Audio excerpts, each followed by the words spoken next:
Good evening. Welcome along, everybody. It's good to have you here as we are back for another World Cup watch along. I'm looking forward to this game. I mentioned it yesterday. I've got a feeling this is going to be a good one as we are here for Australia versus Egypt in the last 32 of the World Cup. The winner goes through to play, well, what is likely to be Argentina next week, but you never know.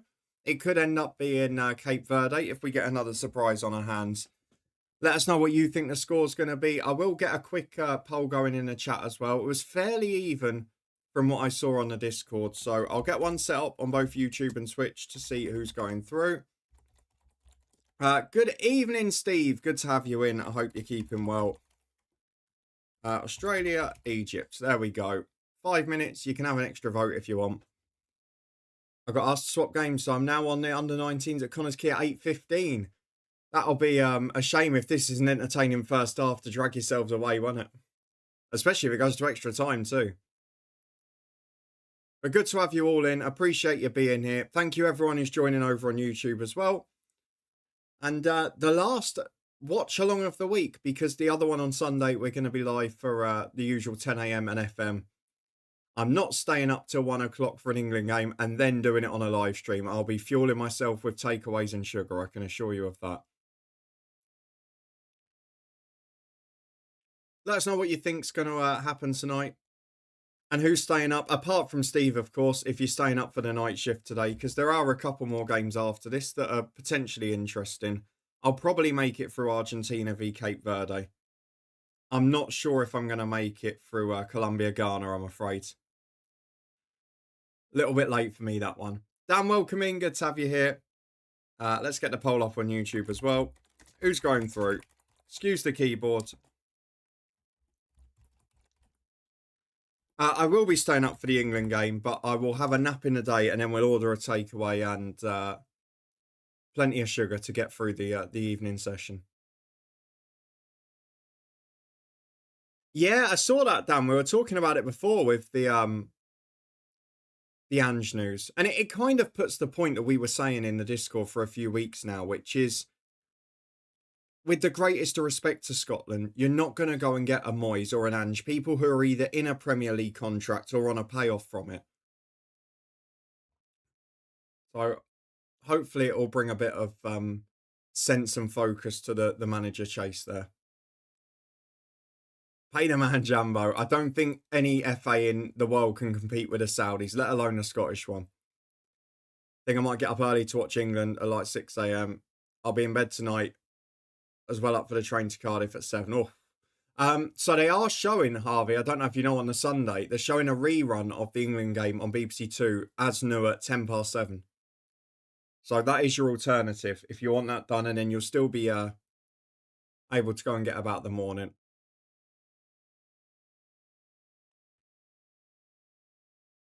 A bit of delay in play here as the ball's gone out for a throw, and I'm not quite sure what it was. Australia throw on the left-hand side. Quite a couple of minutes so far. And now the Australia players complaining, and probably rightly so, because where it's been a hold-up in play, obviously then all the Egypt players are back in shape, so everyone's marked. And then the referee starts giving them the countdown immediately. It's his doing as Australia turn 25 yards out. Oh, what's an effort just off the top of the bar. Oh, wow. I mean, the space he was given in the middle there, it's a lovely turn to take one out of the game. Then the shot comes in. Yeah, it does clip the bar.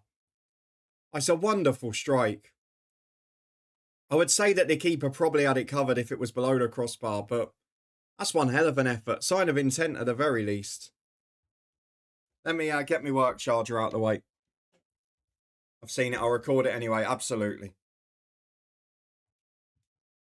Cables everywhere today. Fairly professional. I had to work till 6:15, so not much prep time for this one. Will be nice to be back to FM on Sunday, though. I will give you that. A quick reminder as well for those of you, particularly the Scots, that are going to want to gloat about the England result if we lose. We are live on Monday night. We're doing the 8 p.m. game, Portugal-Spain. And we're also going to do one of the two games on Tuesday. I'm edging towards the 9 o'clock one because I just think Switzerland v Ghana or Colombia will be more interesting. And then we're also going to do the second quarter final on Friday night, as well as all three of the games in the final week, providing that England aren't in. Otherwise, I'll be watching that. Not here, obviously. Saban, welcome in. Good to have you here. Get it in early, as I won't be here too long, Harvey. Fair enough. Nesteri up front. Yeah, absolutely. What a player. Oh no, says Steve. Welcome in, John, as well. Good to have you here. Anna, welcome in. Let's have a look. What's Harvey redeemed as Australia break in behind again? Last-ditch challenge. They're looking stronger at the start. Oh, God, Harvey. The football jokes book is out. I can only apologise to most viewers because these are dreadful. Good to have you in, Saban. Hope you're all looking forward to this game today. It's been a strong start from Australia. Yeah, I guess at 2-0 Saban later in the game, Austria had to push for it yesterday, so there was no big surprise that Spain then got a third. Right, where did we get to? Oh, it was the flying saucers, wasn't it?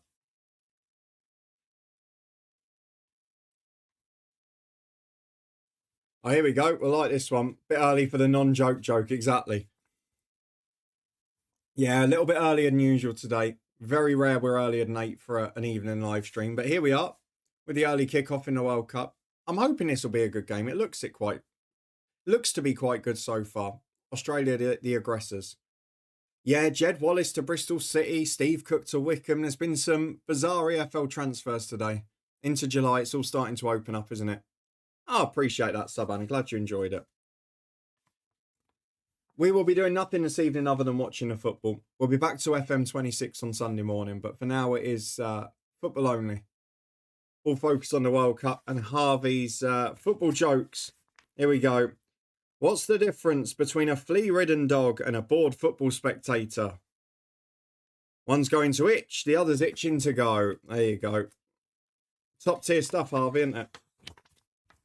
Steve, you got a kit before a manager. We still haven't had a second signing yet.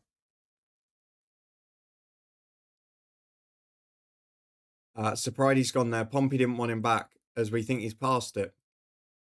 I think as a squad player, if they're paying him enough, you'd be absolutely fine with that. Australia-Egypt's already started. We are 8 minutes in. It kicked off at 7. That's why we were live earlier. The astronomer's research product didn't win the coveted Galaxy Award, but he did receive a constellation prize. That's terrible, Jumbo. Genuinely terrible. Speaking of terrible, here we go. What about this one, Harvey? What has 2 feet like a footballer, 2 eyes like a footballer, and 2 arms like a footballer, yet isn't a footballer? Answer, Harvey. A photograph of a footballer. Is that a joke or a fact? Not even a shady gambling sponsor for the shirt. I know. Really are moving up in the world. I mean, yeah, Jambo. I'm holding one of them myself. Who's my guest going through? I've edged for Australia. I'm not certain. And I wouldn't be surprised if either wins. I do think there's a good chance we go to extra time here. Though Australia have started very well, and Egypt keep giving the ball away in the middle. And Australia have an extra man there on the break. Free kick given on halfway. That's hilarious, Harvey. He loves it. Oh, God. Well, if we wanted to finish strong with our page, then it's not going to happen here. How do you hire a professional footballer? Stand him on a chair. Get it? Make him higher. Oh, jeez. They're getting worse. They normally front load them with the best ones, and that's what worries me about that book. Egypt looking very strong. Yeah, look, Mohamed Salah's obviously a world-class player and has been for many a year. However, the components of the Egypt team are not as strong as they used to be. If you look over the last 10 years, they always had a rock-solid defence. They had a steady keeper for 15 years. They had like Higazi centre-half. They had El Neni in central midfield. They had just a solid spine of a team. That's the bit that's gone now. They look a little bit easier to play through. They've still got those moments of magic going forward with Salah and Marmoush, 2 top-level players. But it's what's behind it that's a bit more of a worry now. That was the worst of the bunch, Harvey. Yes, that's absolutely true. It was the worst of the bunch. Excited for Spain v Portugal. I don't know how good a game it'll be. Obviously, we're going to be here on Monday watching it. I'm intrigued, but we've had both ends of the tail with those two facing each other. It was interesting to see Portugal at the end with Ramos on. He's such a threat up there. I do feel for him. Very good, Anna.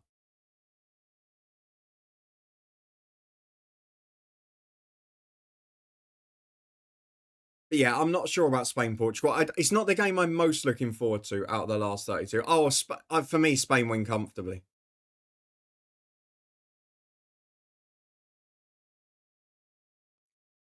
Spain are comfortable winners for me in that one. As Egypt get their first breakaway down the left-hand side. I'm quite looking forward to a Colombia-Ghana. I will watch it back in the morning. I think that's going to be one of the best games of the weekend. Canada-Morocco tomorrow night, I think will be one-sided, but I still think will be entertaining because Jesse Marsch won't set up defensively as Egypt win a free kick on the edge of the box. We are live on Twitch, sub, and that is mainly where we do our live streams. And if you're watching on Twitch, you can see the chat on screen and all of the other stuff as well. And on Sunday night, we've got Saturday night, Paraguay, France. Brazil, Norway is actually not a bad warm-up game on Sunday. I think that'll be a good one, though I do think Brazil will find a way through. And then, obviously, Mexico, England, and Portugal, Spain Monday. USA, Belgium might be interesting if Belgium produce the last 10 minutes again. And then, obviously, we'll be watching Switzerland via Ghana or Colombia on Tuesday too. Saban, normally my Twitch streams are between 10 and 20.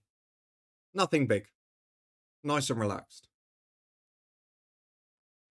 Probably a little bit quieter tonight, I would guess, because we're starting an hour earlier, so there'll still be people at work. Into the back post from Egypt. Back post header is in, but is it onside? It's close. The flag does not go up. And you have to say, against the run of play after the first 12 minutes, Egypt are ahead. Let's have a look at this again, because it is tight for the offside line to the naked eye. I'm intrigued to see. Stream schedule is in the disc. It's not, no, it's not yet, Jambo, after this week, but it will be from tomorrow. I'm just waiting to see who goes through out of Colombia and Ghana. But I've then got the rest of the tournament scheduled. So it's into the back post initially, after the first shot's blocked. Is it on? Oh, it is. Oh, one of the defenders. He just took a step back at the wrong time. Otherwise, everyone was offside. But the defender right in the middle took a step back, and his leg has played everyone onside. Double live here indeed, yeah. So Twitch is our regular spot. We play FM there most of the time. But when we're doing watch-alongs and things, we can simulcast them to YouTube because they work well on the screen together. Looked okay, yeah, absolutely was, Steve. Just that leg played everyone on.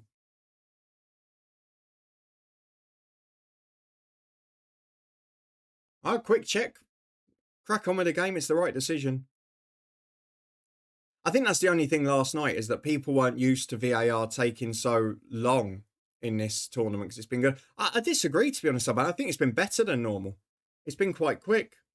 It's generally been right.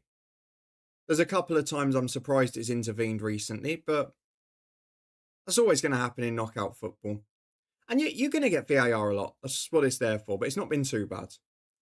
What did the fish say when he swam into a wall? Damn, oh God. Jambo, come on. You're better than that. Edge of the box for Australia, shot blocked. Left side of the box, across goal, nobody's there. Dragged it a bit for a goal kick. Yeah, we were watching Belgium-Senegal the other day in bed. It was a crazy game. Senegal was so comfortable for 85 minutes. They were coasting. It was brilliant. And then just threw the game away. Obviously, there's some debate about whether the last one's a penalty or not. But the way they threw the game away defensively was astonishing.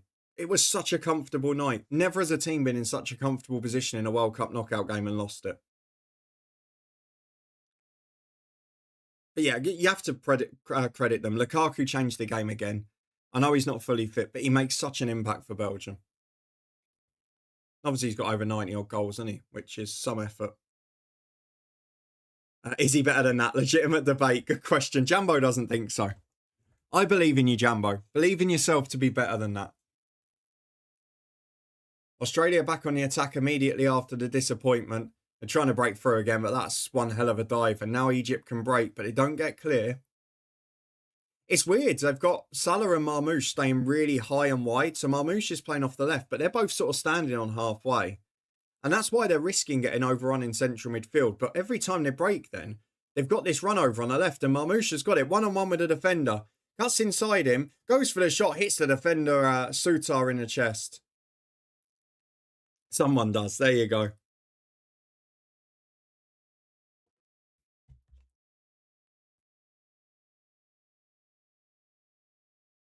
Just checking the poll results. So 75% went for Australia on Twitch. All Egypt on YouTube. See what the Discord one finished.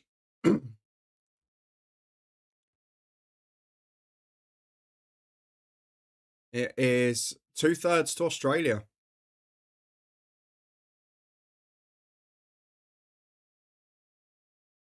Imagine France go out. Probably not. Paraguay's already knocked out Germany. I'll be honest with you. I'll be really surprised if France don't win very comfortably.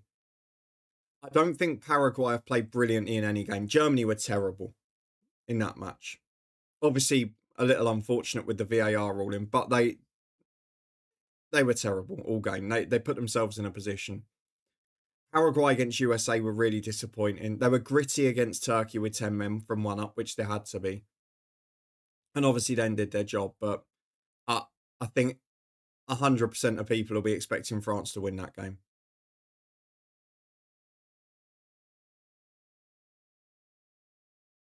And the World Cup has been unpredictable, and it's good in a way, Subban, because the main thing that people were talking about before is, it's expanded to 48 teams. There's going to be so many absolute hammerings. It's going to be really boring to watch the group stage. There's going to be no jeopardy.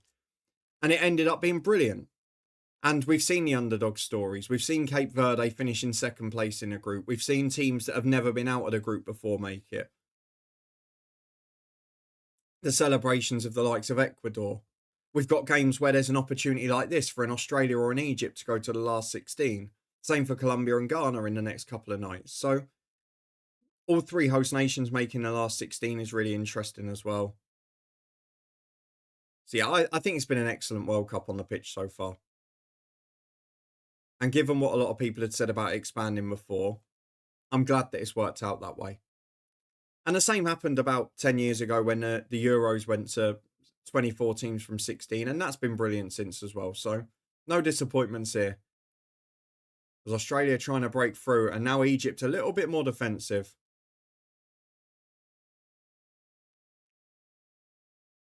Well, to be fair, apart from winning that tournament, Germany haven't then had much success since. To be honest, Brazil aren't a brilliant team. Well done, Harvey. Someone has to remember. There you go. We'll update the score. Normally, Jake will have told me off by now. There we go. 1-0 to Egypt.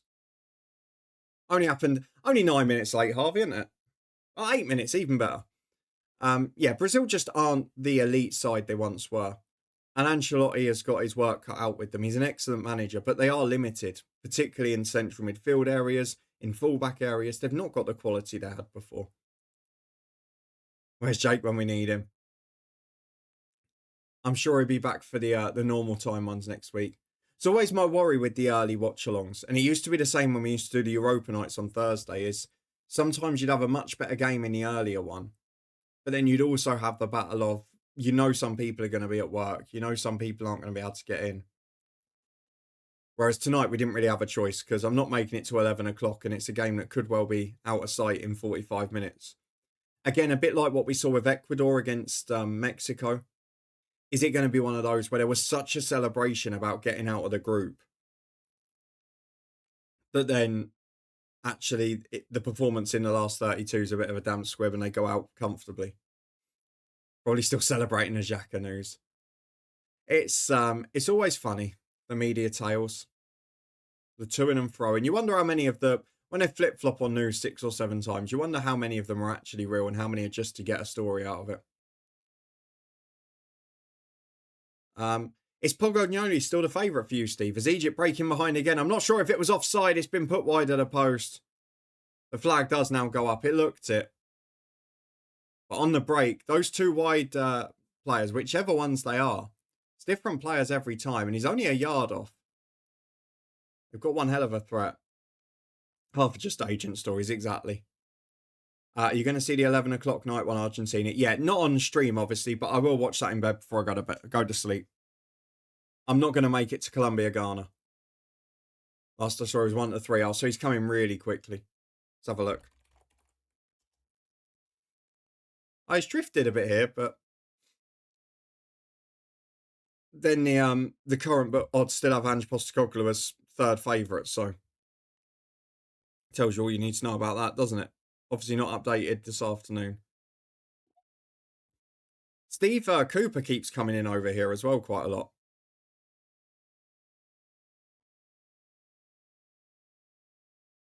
Why did you start YouTube? It's a good question. A couple of reasons, to be honest. The first one was I'd worked up in my job and wanted to have a bit of an outlet to relax and enjoy.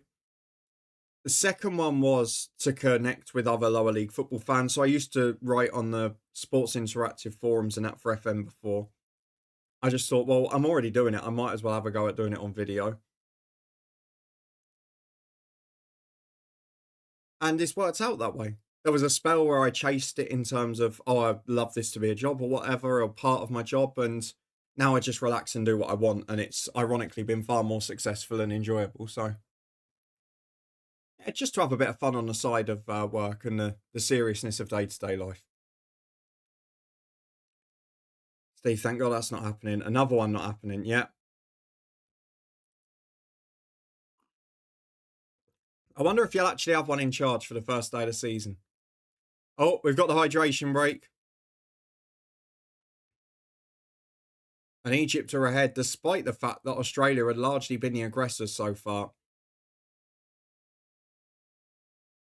It's helping over here where it's heat waves. Because we're drinking loads, so it gives us time to top up the drink and run for a wee. I really want to start YouTube, but I'm too young. My parents won't allow. Don't rush it, Suburb. Don't rush it. I found it easier starting later because until you're probably even your mid-20s, you're becoming a different person. And it depends what you mean by YouTube, because a lot of people do it so they can make it their job and they want to go viral and be the biggest they can be, which I'm not. I'm just here to relax and enjoy myself and do the things I like. So for me, it's not difficult. It's time consuming. You do have to do a lot of work, but it's enjoyable because I'm doing things I like. I'm playing Football Manager. I'm talking about lower league football. I'm watching football and I'm talking to like-minded people while doing it. That's a good thing.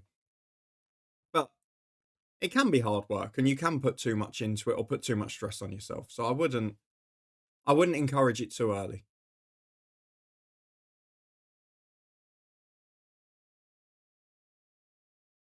It's a really good finish in the end, wasn't it, from Egypt? Australia have hit the bar. Like-minded Jumbo. Sometimes I said. But most of us are like-minded in that we're lower league football fans. We'll go and watch other things. I think that's the thing, Steve. If you wanted to make it a full-time job, you would have to work a lot harder. I don't, which is what's different for me. I don't want to work all hours of all days, and I don't really want to be famous. I just want to have a little corner of the internet where we can all have a chat. And if it keeps covering the costs of me having one day off work a week, then fantastic. Why BBC promoting the Who Am I's? Oh, they've been doing them all tournament, haven't they? Theirs aren't quite so good, but yeah, they've had a tournament of doing them. They stole my idea. I don't anymore, Suban. I did.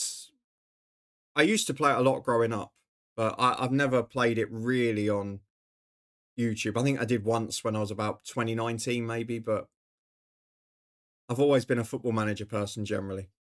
Should be on commission, Harvey. Yeah. Should be doing what Keith did, shouldn't I? I'm threatening to sue him. Can catch sometimes, Jumbo.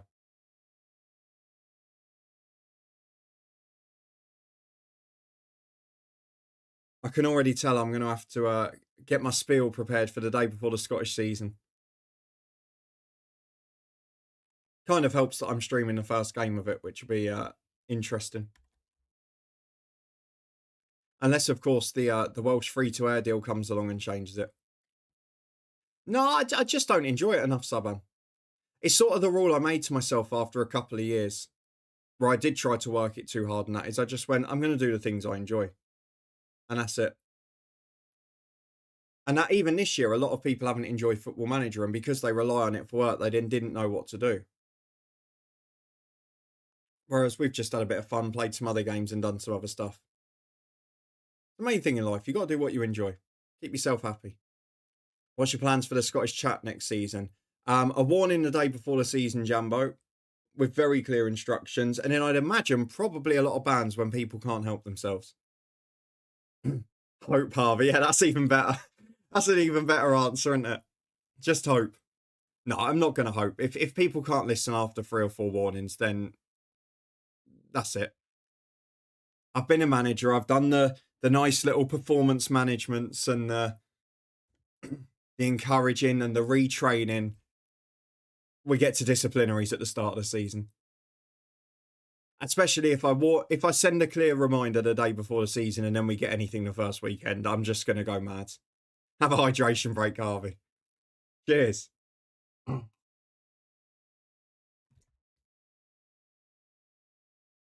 well, that's good.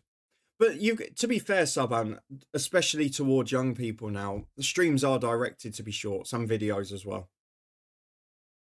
So I kind of understand that view. But a lot of streams are about being very entertaining and very over the top and whatever, which is fine because they work for a lot of people. But here it's just relaxed.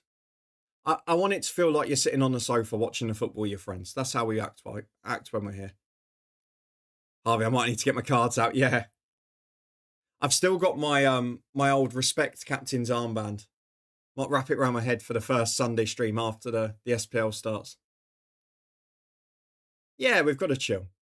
Surprised you haven't given out any bans, Jambo. I've had to do a timeout. I haven't had to do any bans yet.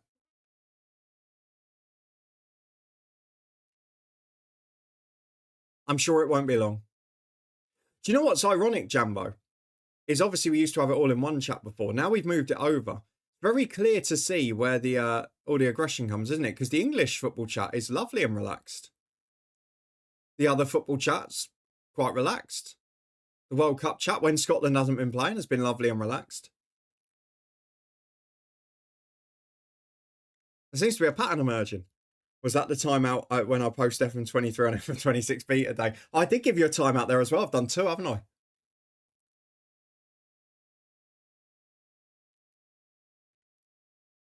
Giving a red card by Harvey when I did that. I'm looking forward to watching some of Harvey's games on TV this year.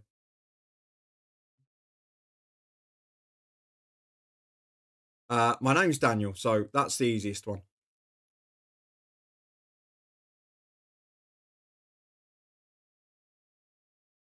I think that was part of the job. Oh, absolutely.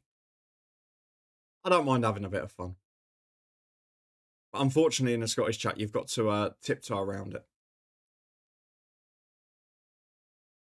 And given that the Mr. David, who's David?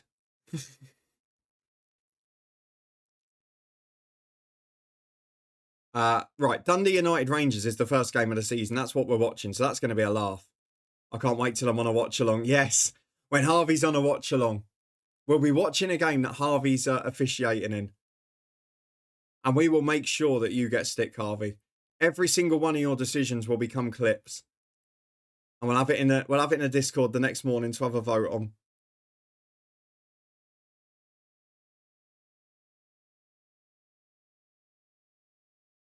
You watch the replay, good. We'll let you know, don't you worry. It's fun once, but then kind of gets boring. Yeah, but obviously there's one person in the FM community that does it all the time, isn't there? Which is where that comes from. I'm just looking at the first weekend of the Scottish Premiership season, because the 3 PM game I won't watch because there's a Carabao Cup one. I'll probably be out for the day anyway. Your game's the evening one on Saturday.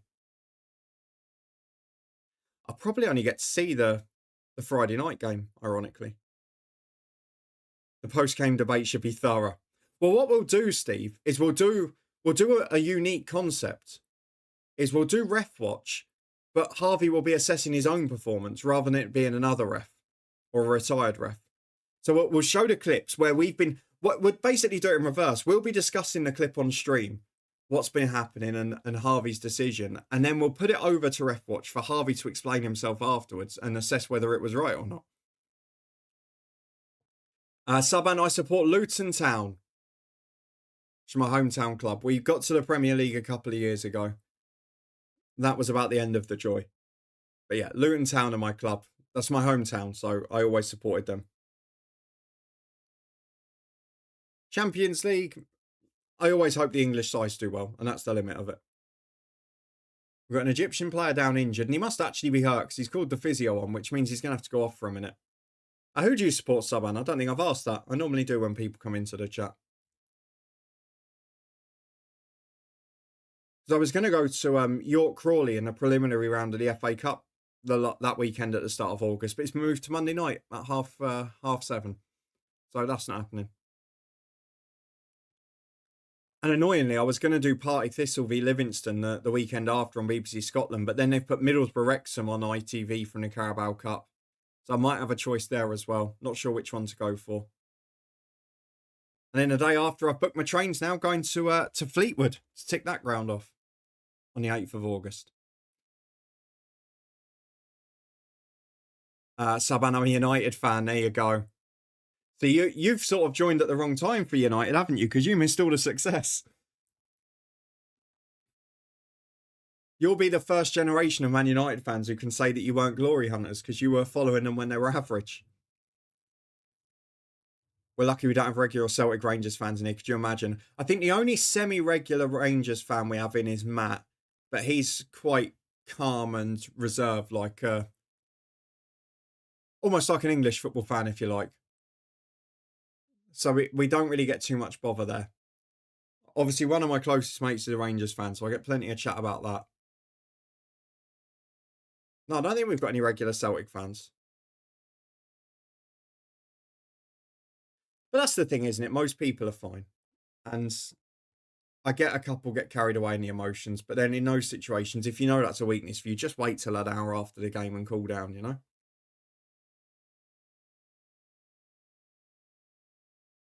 Oh, lovely. That would have been the last year at Man United when it was Rooney, Ronaldo and Tevez, wouldn't it?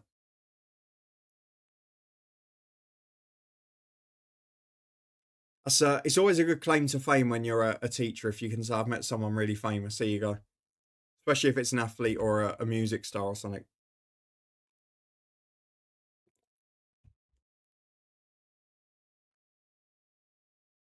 I'm looking at the first week of the EFL season as well, trying to work out the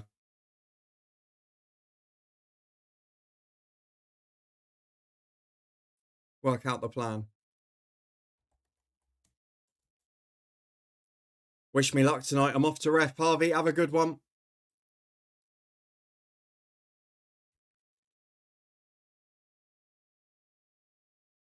Oh, there you go. That's an incentive to do well, isn't it?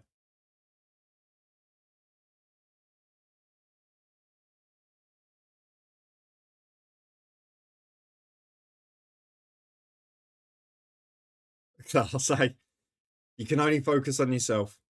Get your own job done. Can't look after everyone else, unfortunately.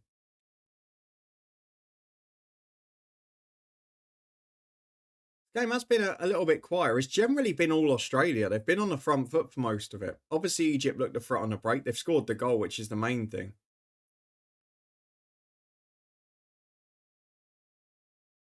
Long throw's causing a bit of trouble. Irankunda, edge of the box, cuts it back. Good shot. Slow, it's hit well, but keeper's down to his right. It's relatively comfortable.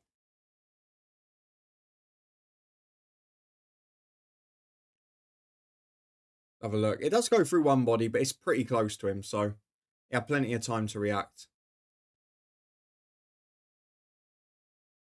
There you go. Australia had more of the chances at goal, but only one on target, one off the crossbar as well. So, and to be honest, I think 10% chance to Paraguay is pretty generous.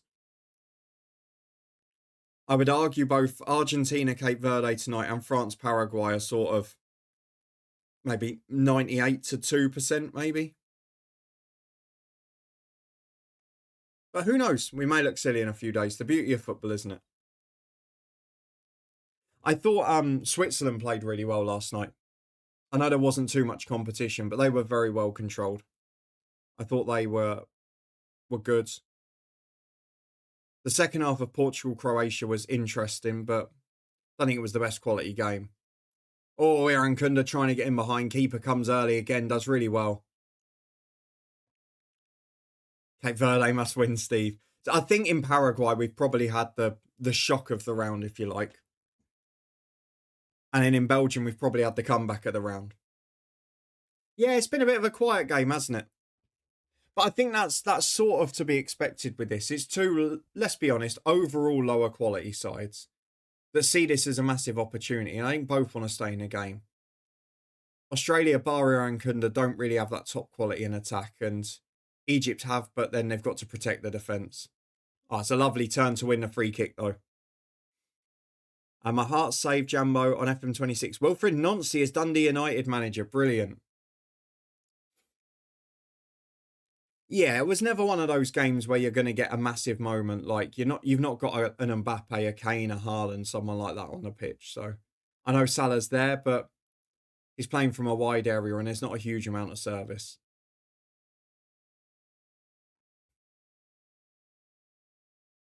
They're defending well at the moment as Australia try and breaking down the right-hand side. Great pace from the defender to get back. Concedes the corner.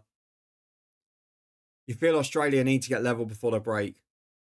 I'm not surprised, Steve. I'm desperate for Aaron Kunda to leave Watford so I can start supporting his career.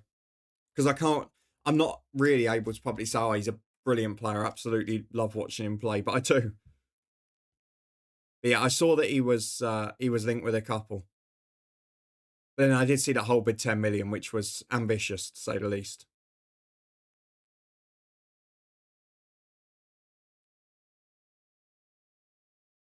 It sort of reminds me of the type of transfers like when Ipswich went and got Philogene and Clark and that.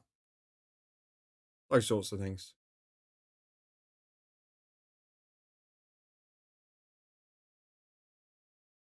I have no idea what any of those are, Saban. I'm glad you're enjoying yourself, though.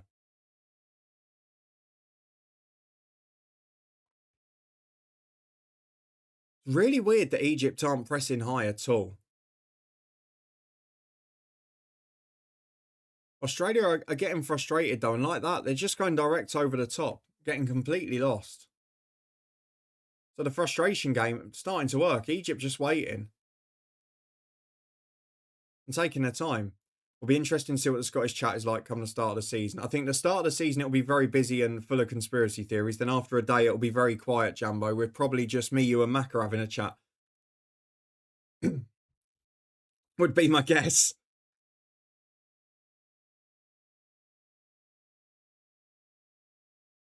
It's just a shame, Jambo, because as I've said before, I just want to talk about the football and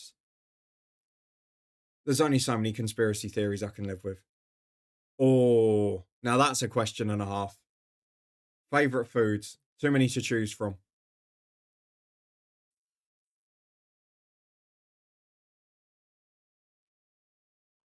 If I had to pick an absolute one favourite thing, the thing that I could probably eat the most of in a sitting, it would probably be lamb samosas. Definitely wouldn't be eggs. If I had to pick one thing to eat, I'd probably go lamb samosas. But there's probably a more versatile cuisine out there that I'd enjoy. It does depend on time of year as well. I like a roast dinner in winter. I love a burger in the summer. I love pizza dishes. I love pasta dishes. I love Thai curries. Stir fry, Lebanese mixed grill. Every time I go to Luton to visit family, the Lebanese mixed grill has to get a run out. as does the Thai takeaway normally, which is why I come back several pounds heavier each time. But if I had to pick one food, it would probably be a lamb samosa.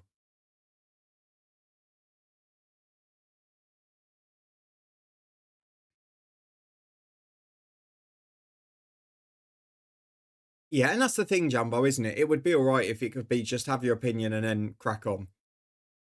But people seem to be determined that they have to be right, which is not really the point of a debate. I don't think Australia like being the one to have to chase a game. No, and we mentioned it, don't we? Conceding the first goal. It's similar to England the other night against DR Congo. When you concede the first goal, it becomes a brutal game. And the defending of set pieces from Australia has not been convincing tonight, as they almost get in trouble there again. Eventually, the offside flag goes up. Liam, welcome in. It's been okay. It's not been the highest quality. Australia have been the aggressors for the most part. Egypt scored against the run of play from a set piece, and they've defended well since. Australia just lacking that final bit of quality. You're Pakistani. There'll be some good food around there then, won't there? I tell you one of my other favourite foods. There's an Iraqi flatbread called a samoon. That filled with shawarma. That's something. Tabbouleh from a Lebanese mixed grill. I'm just piecing together components of a dream meal now. Kebabs, yeah. Do I know pakoras? Of course I know pakoras.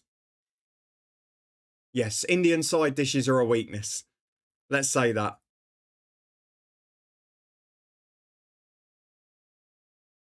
And then in terms of like sweet, something I'd never heard of until I moved from Luton to the north of England was a Bostock, which I now have quite a lot. They're really nice. Anything, basically sweet or savoury, pretty much anything in pastry is a failure for me. I'd pick chicken chat over chana normally, but chicken chat puri is my go-to starter. Liam, he said he wonders what it'll be like at the start of the season, and I said I suspect a lot of bands will be going out. I quite like the Hearts third kit. I don't know what you two thought. Obviously, as Hearts fans, it's probably a bigger one for you, but I quite liked it. There's been a few nice kits today. There was a Wigan one that Craig sent in the podcast chat that was quite nice. I'm just trying to remember the other teams. There was a Lincoln one that could have been great, but wasn't brilliant. Let me remind myself of the other one. Obviously, Steve sent the Burnley one, which was okay again. I do struggle with the shirts about the collar. Oh, he sent the Norwich one, which was just very run-of-the-mill.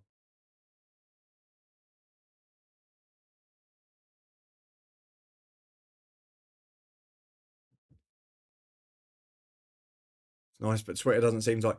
Jambo, if Twitter doesn't like something, then you know you're onto a winner. Always been the way. Whether it's a football kit, an opinion, a sports star, whoever. Would you rather Ronaldo or Messi? So on a personal level, I would rather Messi because it's the style of player I prefer watching, which is the technician, the small, diminutive dribbler. They're both exceptional. They've both broken pretty much every record there is. They've been a joy to watch. They've been outstanding. My personal preference is Messi just on the style, but in terms of separating the numbers and the success in that, it's virtually impossible. Just enjoy them both while they're still here is my advice.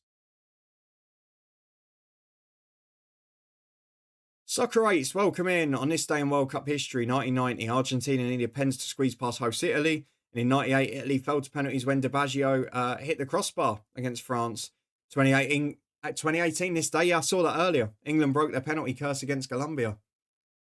Eric Dyer to the rescue.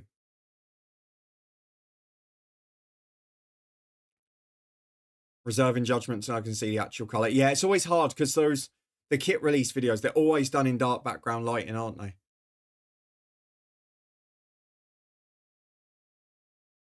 Looks good at the front, but the back of the kit's a bit out of sync. I see, again, something you wouldn't notice really from the releases like that.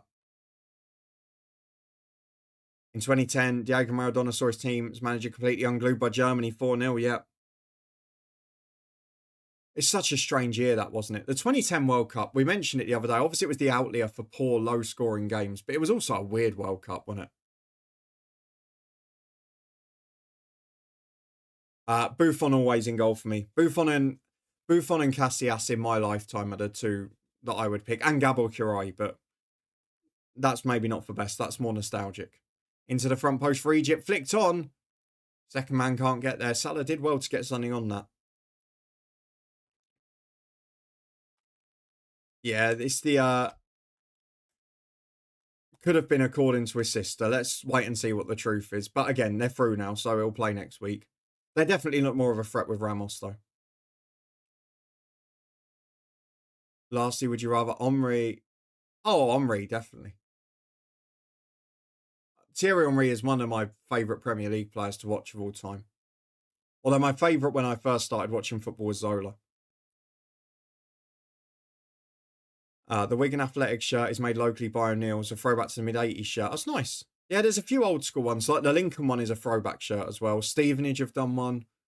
There are a few old school ones about. Mid-80s shirt sponsored by Heinz. They have a factory about a mile from the Brick Community Stadium. I was going to say, why do I not remember that? But then my last trip to Wigan was as COVID was hitting. So that'd be why. I'm very surprised, Steve.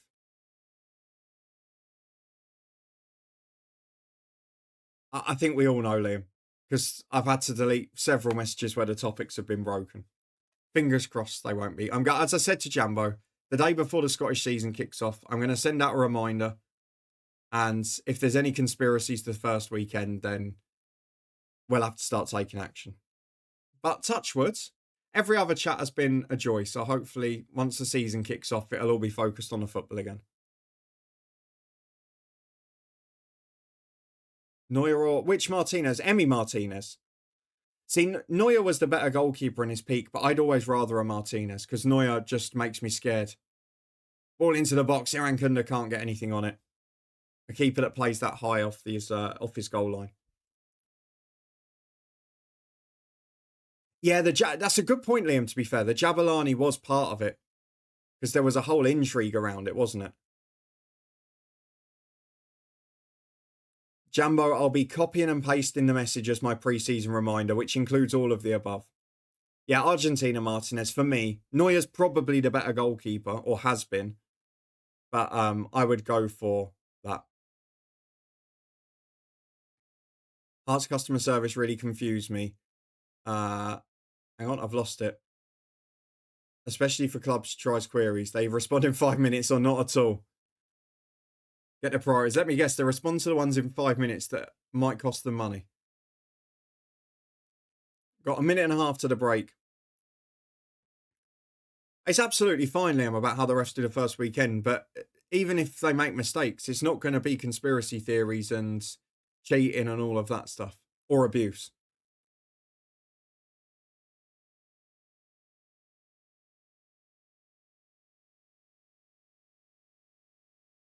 In my lifetime team, Schmeichel, Cafu, Baresi, Maldini, Roberto Carlos, Keane, Vieira, Zidane, Maradona, Zico. All of them can do what they want. Ronaldo, Lima. No Messi and Cristiano because I'm a hipster. So obviously, I mean, mine's made fairly easy by the fact that Zico and Maradona were before my time, as was Baresi. So, and Lima. So I'd naturally have Messi and Ronaldo probably in for Maradona and Zico just from an era thing. Well, I'd have Luis Figo pretty close. I always remember him growing up being amazing. Up front, I don't know. R9's a definite. Would I maybe want a Ronaldinho playing off? But how many attacking midfielders can you get away with, I guess?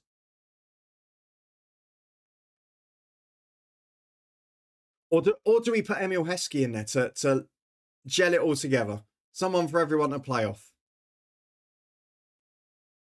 I'd probably have Nesta as the other centre half. I loved watching Nesta growing up.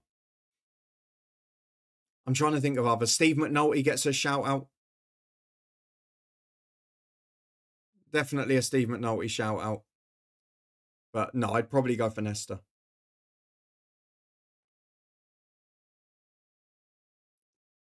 Harry Kane or Declan Rice? Harry Kane.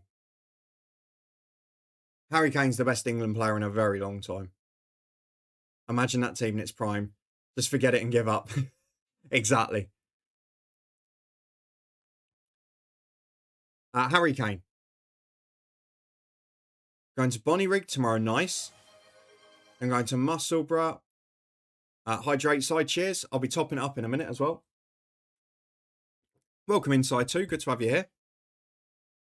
Nice early start today. Season opener in the Lowland League. Lovely. I'm still umming and ahhing about Halifax tomorrow because they're still doing their dodgy cash on the date. On the gate. They're charging 15 quid for a friendly. And there's a lot of protests and boycotts because of the owner. So I'm not sure about that. Might just go to a cricket club and enjoy the sunshine instead. So it's not been bad. It's been a busy work one. I only finished work half an hour before starting, but it's not been too bad. I've been really knackered this week. I think the World Cup's finally catching up with me. And 1 o'clock on Monday morning is not going to help that, but I can't complain. And it's Luton next weekend for my Hitchin Luton pre-season friendly, which would be cool. How about yourself? I'll play Genk at home, Valerenga away, Midtjylland home, Kapati away, Hajduk Split home, Dortmund away. That's not a bad draw, Jumbo. Should get enough.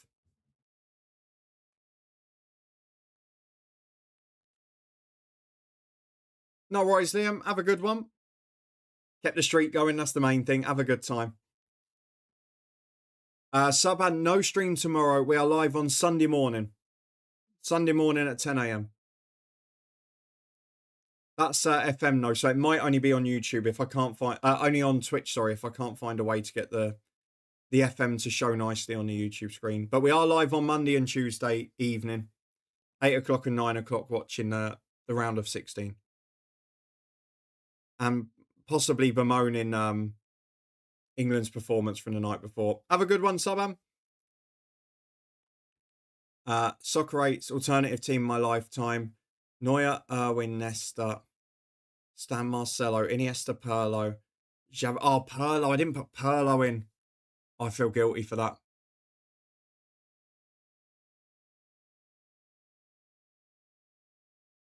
I would have...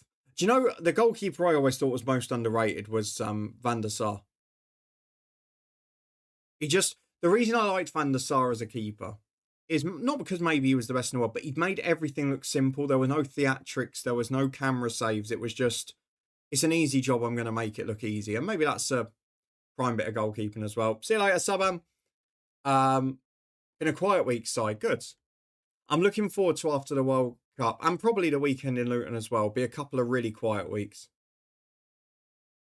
before we get into all the European qualifiers. Lost to Olympiacos last minute. Levski Sofia lost and beat Hapoel. Wow. Made it. That's all that matters.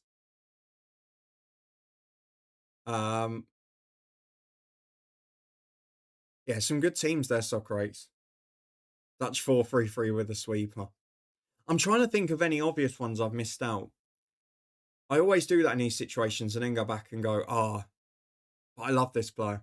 I mean, Zola's one that I would love, but I probably couldn't put him in there in a lifetime 11.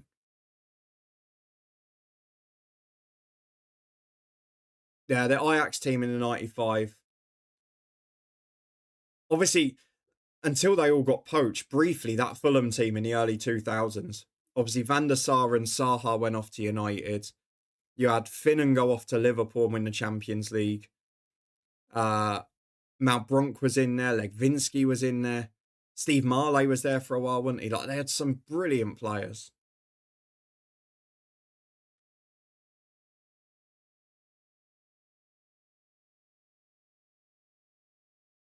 And then obviously went off to United and was brilliant there too. Feel like I should have beat Sofia. But yeah, but Jamba, I always found the qualifiers a bit harder this year generally.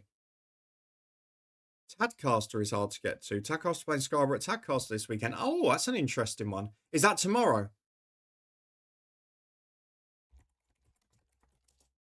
I am looking for a possible alternative. I guess it just depends on the train prices. It's not a particularly difficult one to get to. It's just how much they cost. Harder than FM24 in general. I would agree with that. It's not helped as well in a long-term saves that you can't just max out your youth facilities early and spend all your money on it. I think that makes a bit of a difference. Now, the key question here, I guess, is Tadcaster's ground actually in Tadcaster? Oh, it's saying you've got to go to Leeds and back out. What's going on? Hang on, what is going on here? Yeah, it is saying that. Oh, it's because I've got it on leave now. Hang on, let's do tomorrow morning. There must be an easier way. Costa Curta was a good defender, versatile as well.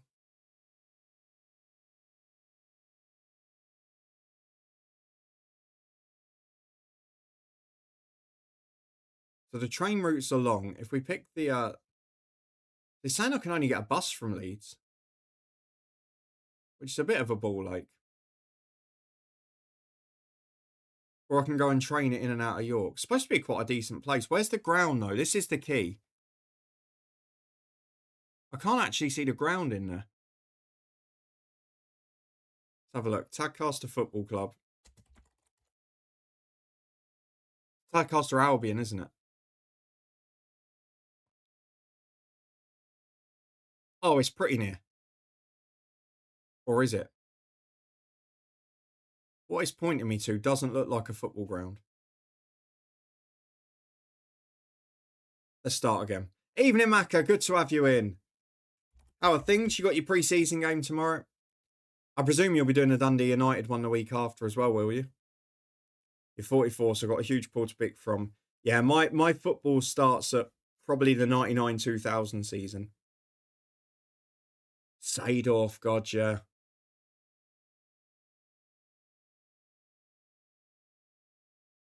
Buffon's definitely a shout. Adriano, just for the old Pez class that he had. Oh, Tadcaster Albion's on the river. That's lovely. Some very well-rated cafes around the corner as well. It just looks an absolute pain to get to. Has Tadcaster got a train station? Is that the problem?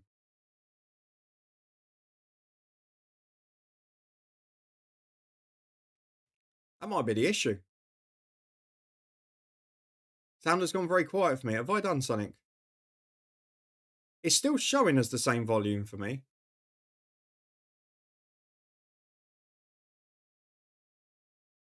Hang on. Let me listen to myself. See. Hang on. Let me listen to myself. It sounds all right for me. I think for once it might not be a problem in the... it might not be a picnic for once there. I'm 63. My pool is huger.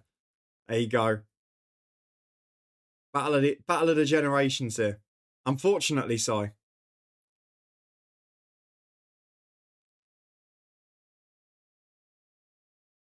hang on. Does Tadcaster have a train station?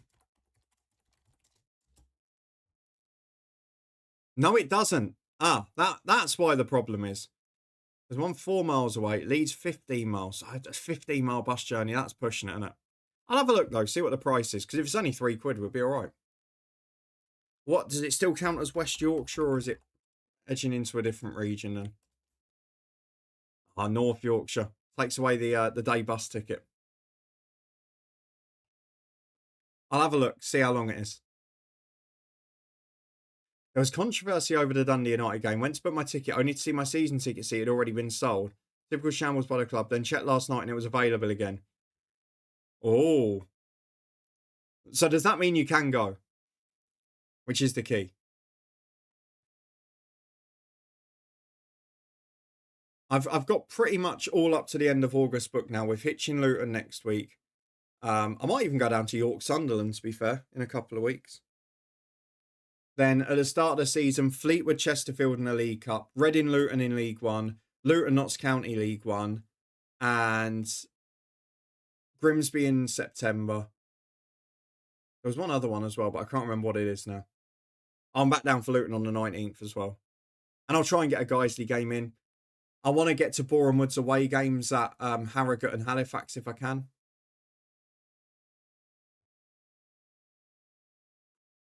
As long as you got a ticket, Macca, it's all that matters. You can work out the rest when you get there. I'm giving it to Alan Mabry for all his hard work. Brilliant. You imagine if Alan Mabry turns up and sits next to him. Jambo, you can barely do 15 minutes on a bus. Oh, I've grown up. Buses was my transport growing up, so I never got it. It's never a problem for me. There's a lot of people who always say I can't do buses, but I guess you just grow up used to them, don't you?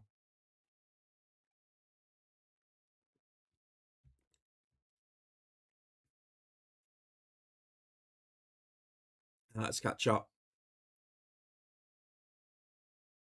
He was at the end of his career when I got there. Who am I missing there? Tupilani, Rijkaard, lovely. Going to the game, no miss. I missed the novelty of us being on telly.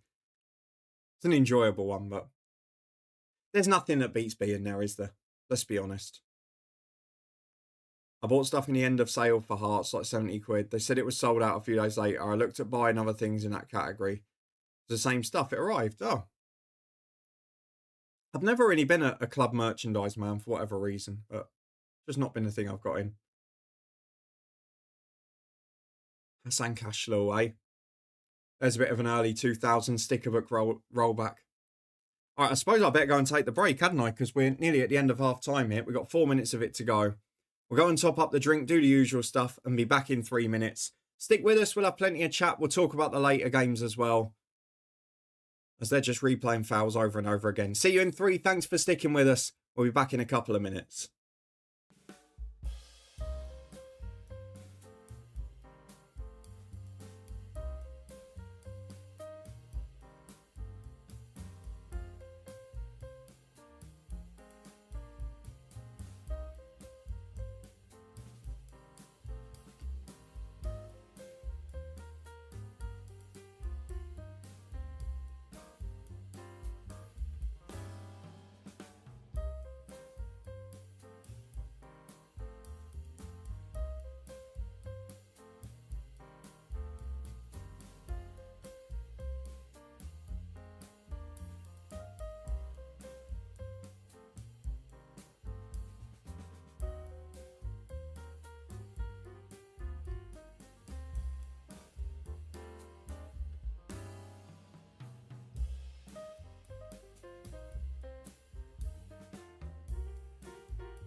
Well, we are back, and I'm just trying to understand what's going on because they're talking about the England game being moved to 7 p.m. What on earth's going on? Oh, due to the forecast for a thunderstorm. Okay, well, that's interesting. That certainly would change the plans, wouldn't it? Sorry, a little bit of a confusion return there. They're moving it due to the weather. There you go. Well, that gives me a night's sleep, which I'm thrilled with. Is there not another game at that time, though? Or is there not? Hang on, Sunday. Oh, no, so it'd be before the Brazil Norway one. So has it been confirmed moved or just talking? Set to be moved to 9 p.m. 7 p.m. British time due to the forecast for thunderstorm. It'd be hilarious if it then ends up being a thunderstorm at 7, doesn't it? Okay. Oh, absolutely, Jambo. Get into bed. Watch that Norway and France and in bed by midnight. Be brilliant. Right, let's catch up with the chat. Some interesting signings at Motherwell today. Martin Moorman, I've managed in FM before. Willie Vogt is not someone. It does sound like a question. It's not a name I'm familiar with immediately. Is Egypt immediately in? Oh, Marmouche. Maybe should have scored. Team that got relegated from the second tier in Switzerland. He gets in. Oh, he's put it wide as well. He's not even worked the keeper. That's poor. Should have been out. Should have been 2-0 to Egypt, that. Big chance missed. Oh, Macca. What are you going to do if we ever win one, honestly? I do feel for you.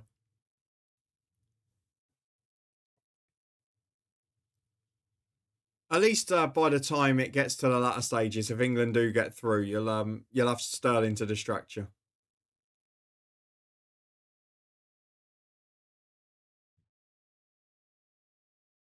Let's catch up with the rest. Yeah, Sterling, I've made a few signings, by the way. Underrated 11 in my lifetime. Gary Kelly in there's interesting. Liz Arazu, I agree with. I'd put Capdevilla, the old Spain left back, in that category as well.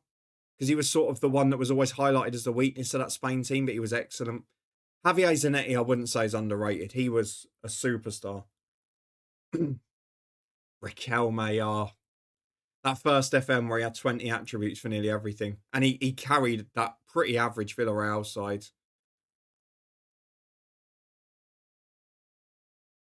There's a few that are before my time in there. But yeah, I'd agree with a couple of them. Yeah, but then we said this. We said this, didn't we, with Scotland? With the greatest of respect, they're not going to attract managers who are inactive or, are in active Premier League jobs or have active Premier League clauses, having left jobs. They're not financially going to be able to compete with those. Oh, that looks bad. That looks bad. The Egypt player's down, motionless. They're rushing to get him onto his side.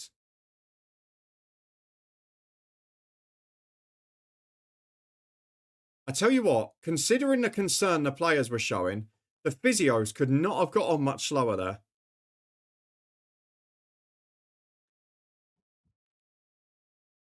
This doesn't look good. I think we're going to have quite the delay now. What's been moved? England-Mexico has been moved forward 6 hours, Steve. So it'll be a nice brunch kickoff for you over there, won't it?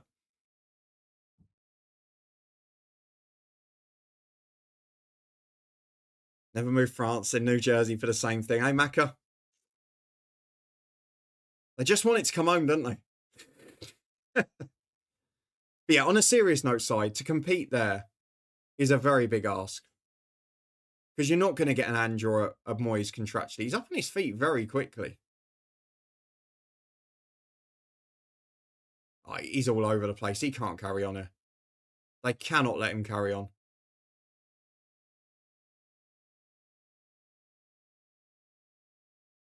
I really hope he's been substituted. It's been said that it's set to move.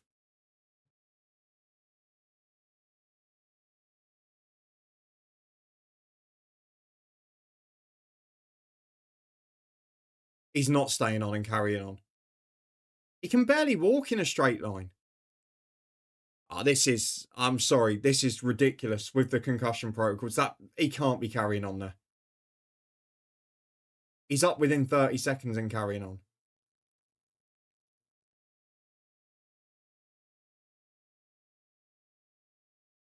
I don't know what's going on now either. Yeah, he's been taken off there.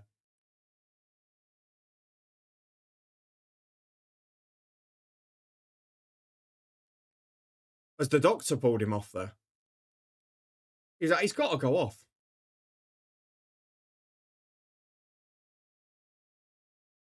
The fourth official's not helping here either because he's trying to push the doctor down the line while he's giving information, which is not helpful. They'll have to settle for big dunk. Oh, could you imagine? Could you imagine? James Milner's my under-19s assistant manager. Robert Hoof set to become technical director. I can't believe they're letting him back on.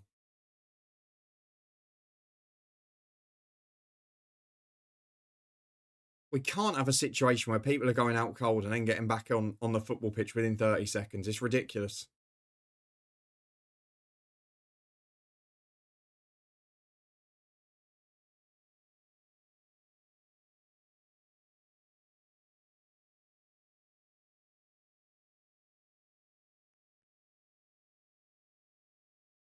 What was that, Janwell? Liam's not happy in a chat. I'll deal with that after the game. After the stream, sorry. Am I going to have to get deleting again?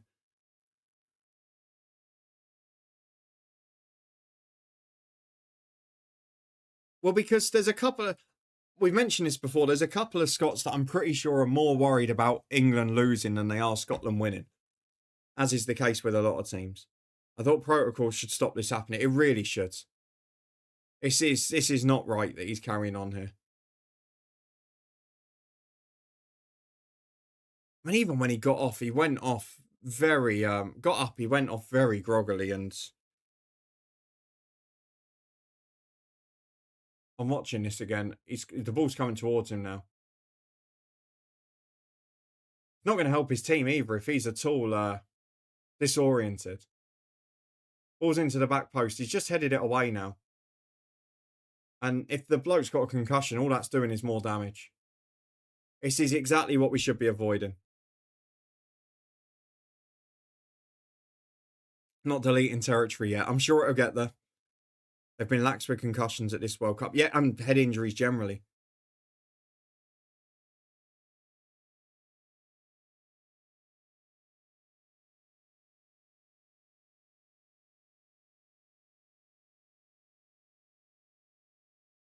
Yeah, I feel so much for Karius because that set his career back multiple years. And on a serious note with Karius, was great to see him have a good year with Schalke. There's not a single Scotland fan that wants England to lose more than Scotland to win. At least I've never met one in 55 years.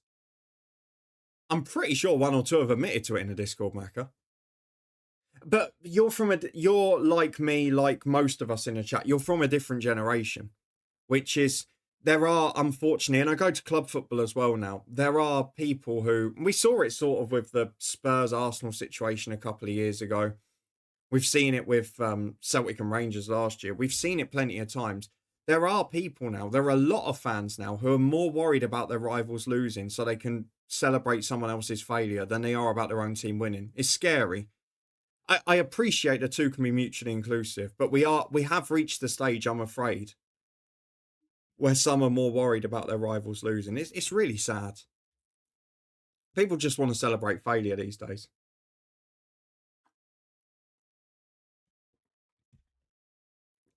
What absolutely annoys me is something that never gets pulled. Foul throws, yeah.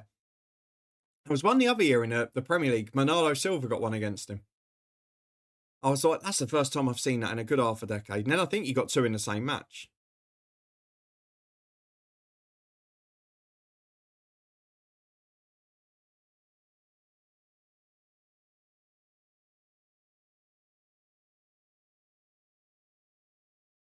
Tom's going to have fun in there, isn't he? Well, I'm glad I don't have to listen to it. I just don't want England to win because we'd never hear the end of it. Otherwise, I don't care. No, to be fair, Macca, I understand that. But that's the thing, and I go back to that with nations as well. It is the media, isn't it, more than anything with England. But you also do have to bear in mind and hopefully respect that most of the English people hate the English media as well. As a ball into the front post. Oh, it's flicked in. Is it that man again? Who got the touch? Australia are level.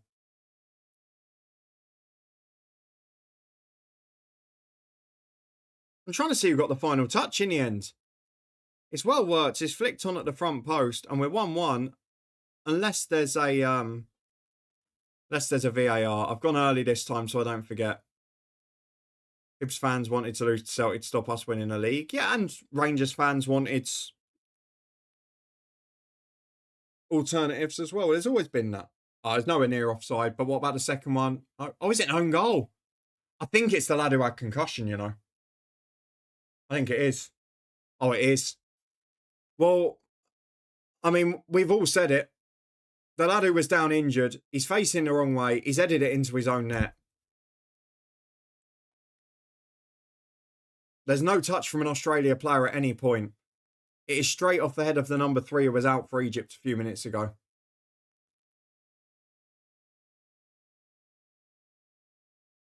Sad, really.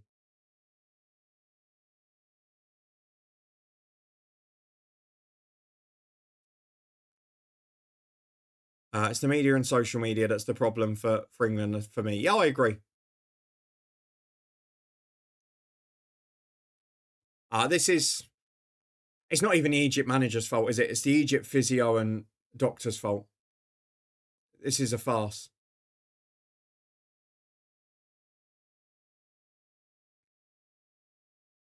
I would imagine that I have pretty similar feelings towards the English media with tournaments as Jambo and Macca.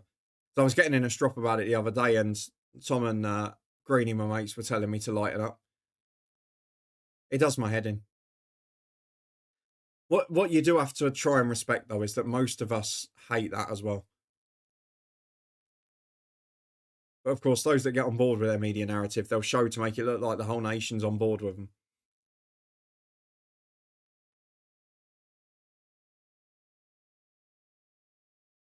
Let's just say this. If England play like they did against DR Congo, they lose 3-0 against Mexico. Oh, I would agree. Mexico will be a very difficult one. Wonder what word your auto mod didn't like. Oh, sorry, I didn't see it. It was easier to hate the England team years ago when people like Terry and Ferdinand there you go. I've auto-modded it for you. Nothing really against any of the current team. You can't really, can you? I always make this laugh, Macca, when people say, oh, I hate this player, or, you know, when they come in and say this player's a dirty diver or whatever. Someone did it with Cucurella the other week. No, every footballer's the same now. They use gamesmanship to get every advantage they'd like. But they're also media trained, and they're also similar in their answers, and completely understandably so, because the media will take any advantage to get into their private lives and make a mockery of them as they can. But you can't really have strong feelings towards any player now, like or hate, I don't think. You can enjoy the endeavour someone puts in on a football pitch, but you're never going to have that personal connection to a top level player like you would have used to. So I don't really see you can hate or like. But then again, Macca, that's the thing with Bellingham, probably with Mbappe and people like that, is the media paints this huge narrative of them. Like, it's pretty well known here that Bellingham gives significant 5-figure sums to charity every week out of his wages. He's clearly a very mature young man. And it goes back to something that a couple were mentioning it the other week with the darts with Littler and going, I can't stand him, he's so arrogant. But we've got a thing in this modern society where we misplace arrogance and confidence. Like,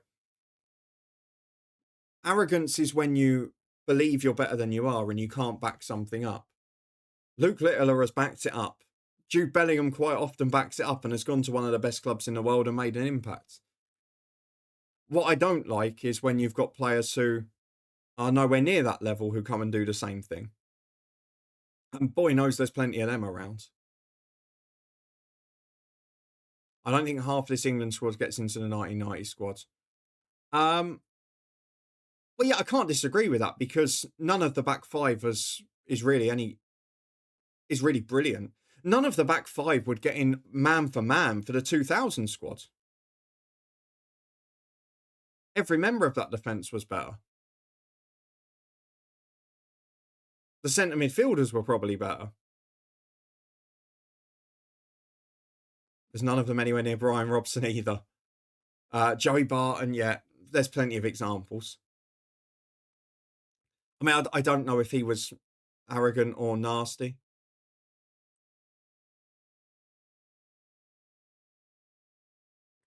I would go, in my honest opinion, of this England squad, the only players that either are or are on the cusp of world class are Kane and Bellingham. I don't think there's anyone else that's at that level. I think Declan Rice is exceptional at his position. He's a top Premier League player, but I don't think he's world class. My argument is if these players are on form, could they be a contender for a World 11 squad of, say, 26, 27? I think they're the only two that could. Oh, I don't think he's a mile away, Macca. I don't think he's that close. I think if you were going, I'm going to get a World 26, can I get all the best midfielders down? I don't know. Would Rice get in there? Me too, Macca. It's the style of player I'd love to have. I'm just thinking, like, if you're, say, PSG are the Champions League champions the last 2 years, if you say you can swap any of your midfielders for Rice, I'm not sure they will. Whereas if you say you can have Harry Kane as your number 9, they'd probably go, yeah, go on then.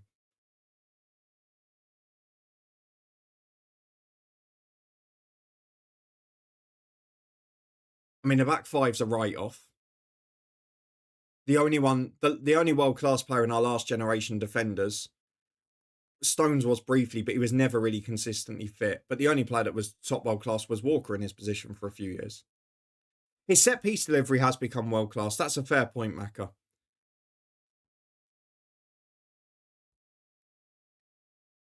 And that's something that they do have to give credit for at Arsenal, is that they found that and he's become sublime at it. But it also helps that the whole team's 6'4", because at any other club, they would just say, get in the box, you're over 6 foot. Rightly so at Sterling, yeah. I think he might get in that team. Struggled to get ahead of Josh Mullin. What a partnership though, Macca. Yeah, but I think England's defence now is poor. Even if you go to the first few tournaments I watched, you would have had David Seaman in goal, who has probably still been the best England keeper of my lifetime. Then you've got Gary Neville, Ashley Cole. Ashley Cole was the best left back in the world with Roberto Carlos, wasn't he? Gary Neville at right back, who was completely dependable. And in your centre halves, you had the choice of Terry, Ferdinand, Campbell, Carragher, King, Woodgate, Southgate. Who else would have been about then? Tony Adams. All of them are better than what we've got in there at the minute.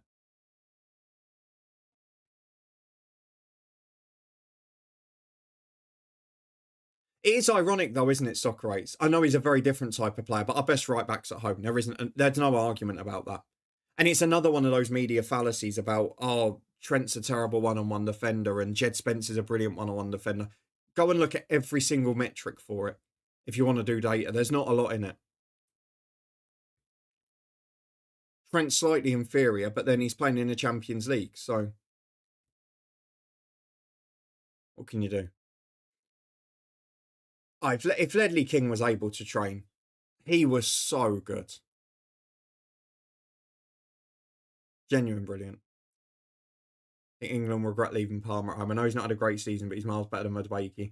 To be fair, Madueke, prior to Gordon coming on at the weekend, had probably been the best of our 4 wingers so far. And it was ironic that we ended up with Rice at right back to do the job that Trent would have done if he'd have been there. I guess I get the feeling from this World Cup that Tuchel just didn't want people on the bench who were going to consider themselves to be first 11 players. It seems clear that way. And I think Palmer, Foden, who again had a poor year, and Trent would be people like that. Maguire, Shaw, would all be people think, well, I should be starting. And it seems he's gone for Happy Camp over the best squad. Whereas Deschamps puts them all in with France and then just goes, shove it. If you're not playing, I'll deal with you. I'm surprised that he didn't pick one of the Mavericks, Mecca. I knew he wasn't going to put them all in, and Foden had a really poor year. It's a bit different. Everyone's going about, oh, Southgate should have done this in 24. In 2024, Phil Foden won Premier League Player of the Year. You have to find a way to shoehorn him in. Whereas the Palmer one, I know he hadn't been fit towards the end of the season, but it's a Maverick. You've got to have someone there, haven't you? But then hopefully now we finish playing the sides that will defend deep against us. And that does open up space for us on the break, but defensively, there's not one game that's convinced me. I think Alex Scott. Yeah, Wharton was a bit of a surprise to me, more for the left-footed balance. I actually thought he'd get picked over Mainu, just because then it would have a left-footed balance there too, but there you go. I don't know about Foden. I mean, he was literally Player of the Year 2 years ago. He looks sensational at times, but he's not as consistent. And is he going to be another one of those? Obviously, he came through and became regular at 17, 18. Is it just going to be another one that drifts out at 30? We've seen it a few times, haven't we? The reason I say Mitchell is he's played brilliantly for like 4 seasons, but he always gets left behind, doesn't he? I don't know about Tamori this season. I don't think it was fantastic. Mitchell, I kind of agree with. Gibbs White, yeah, he had good statistics for the season they had, but the Spence one is the one that always baffles me. But you have to trust it, and then you live and die by your decisions, don't you? If he goes out of the weekend and Spence is poor again, he'll get plenty of stick from the English media for it, won't he?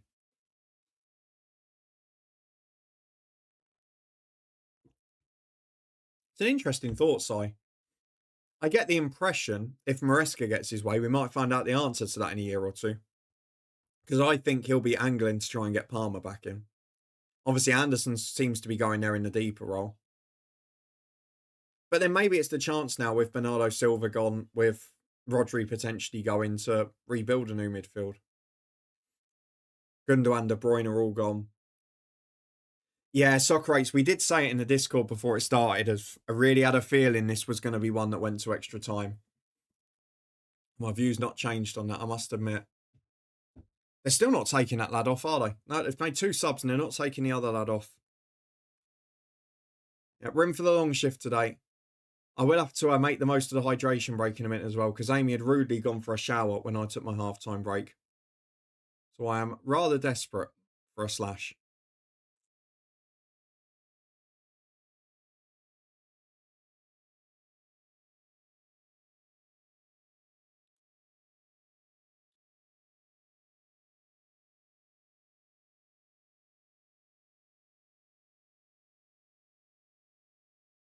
Oh dear, we're back into. I just had a little glance at the Discord. We're back into the don't let the truth get in the way of a good story.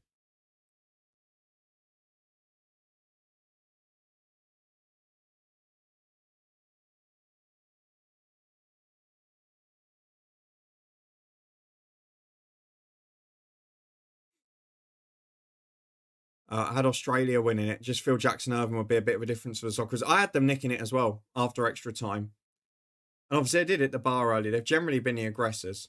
We're now getting a random disagreement between people.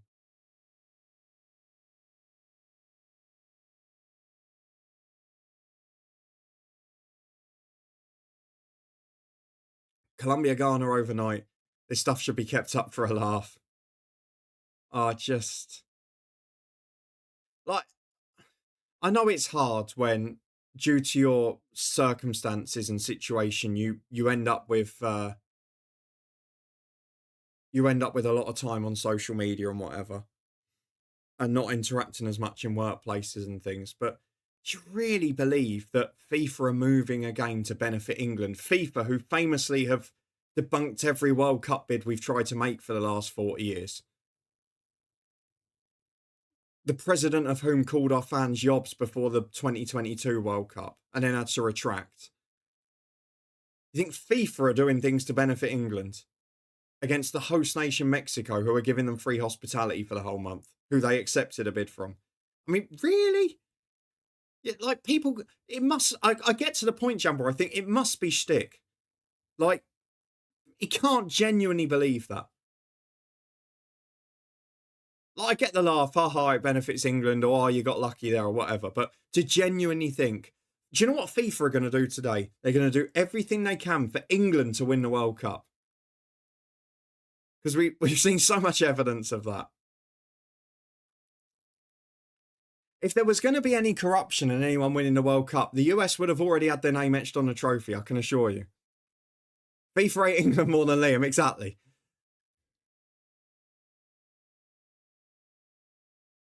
The depth of quality of footballers decreased massively over 20 years. We were having this discussion yesterday, Macca, about the Maverick and the technical side being ruined by tactical systems and players not being able to play with freedom so much. So you don't get your Zidanes, your Figos, your Messis, Ronaldos, etc.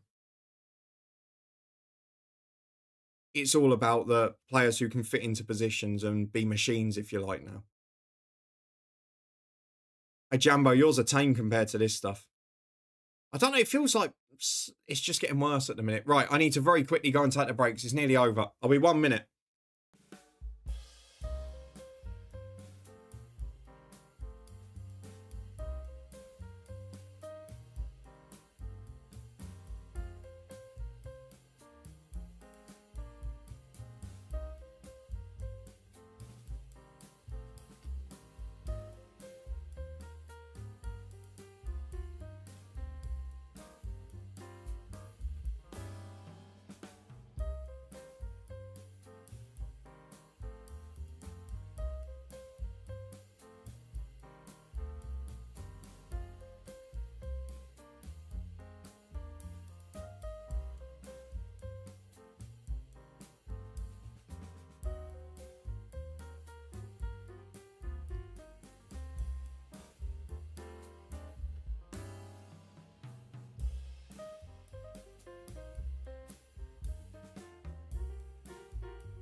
And we're back. We made it without missing a goal.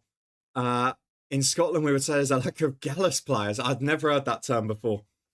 Yeah, it's definitely going back to the discussion we had yesterday. It's definitely a thing now where, because so many of the elite leagues are based on tactical systems and not veering from the plan, and managers not having a backup plan, of course, is that you don't get too many players play with freedom. I mean, look at, for as great as Pep has done in terms of achievement, if you look at the Maverick players he took to Manchester City, they all ended up either underwhelming or leaving under a cloud, whether it be a Mahrez, a Grealish, Savinho, probably declined since he's gone there. Doku was, until this season, very poor.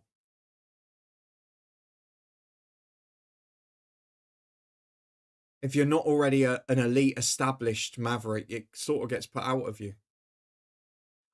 Not so much with the ones like that, but I do wonder what would happen to, say, like a Zlatan or someone like that in this era, because he's got the physicality in that still, but then wants to be himself.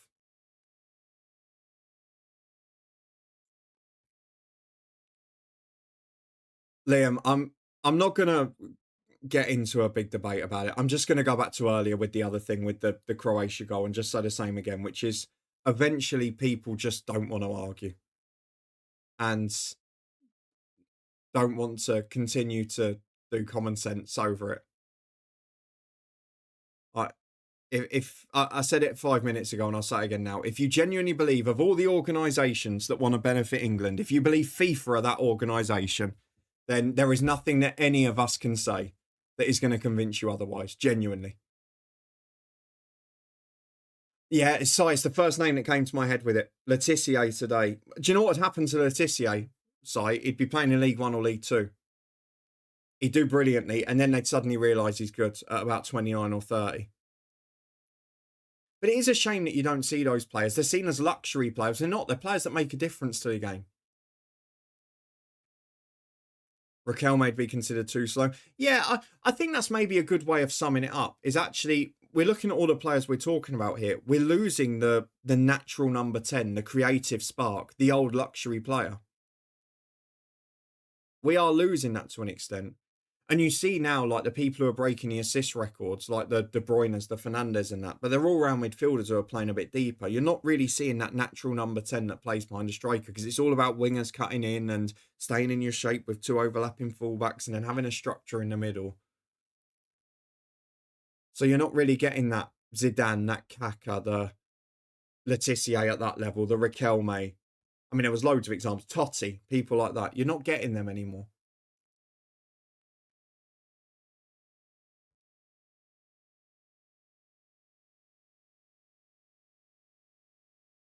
Thiago Motta's Rangers manager in your save. Well, to be fair, they've made worse decisions in real life.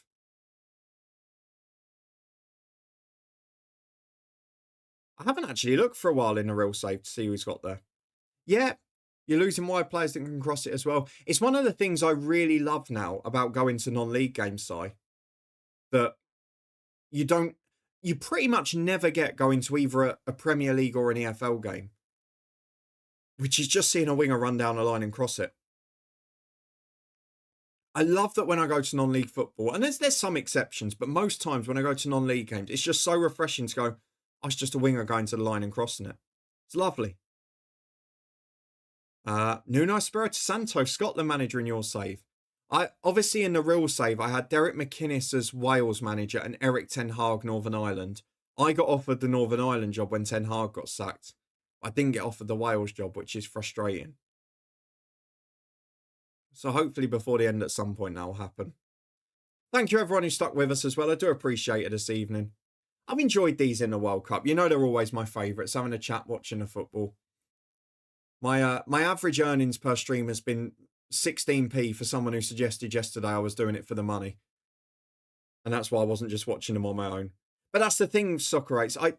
I find in the World Cups, it's kind of good to do it. And obviously, it's been dictated which games we've done here because of the kickoff times in the US and that. But in previous tournaments, we've done this, since the Euros in 2021, I think.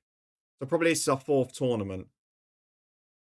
And what I loved in the other ones is we deliberately picked the games that would probably be less fancied out of the daily ones. And what I love is if it's a great game, you get a pleasant surprise and you all get to have a chat and enjoy it. And if it's not a great game, it's the sort of thing that otherwise you would turn off or you get distracted or you stare at your phone for an hour. And I love the fact that there's a distraction to keep you interested in it. Because particularly in this World Cup, a lot of them have come to life in the second half, have they? Not this one, unfortunately.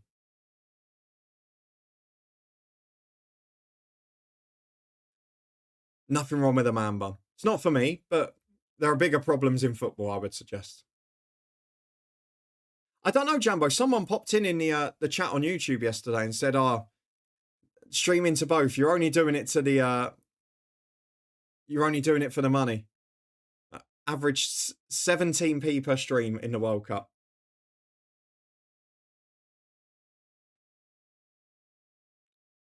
I'm about 13 episodes behind on your real save. Being back at work has killed this. I will catch up though. It's no problem, Macca.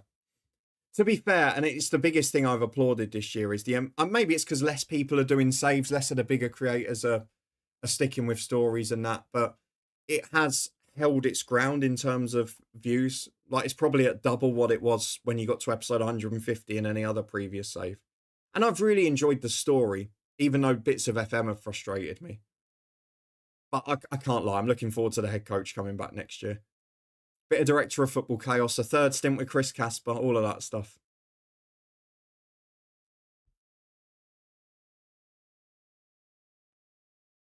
Your message is being checked. Oh, it is. Do you know what it is, Steve? Where I'm streaming to both, I have the multi-stream chat on, so I don't get to see until someone mentions that there's ones have been moderated.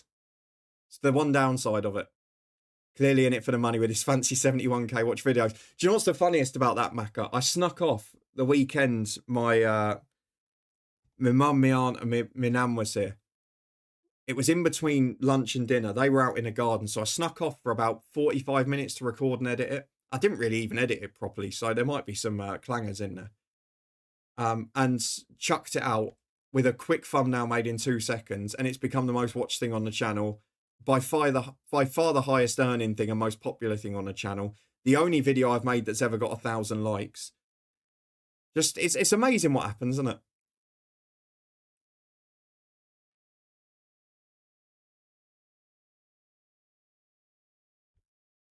Apart from the month where FM comes out in the last couple of years, it's outdone every month on its own just as a video. It's stupid.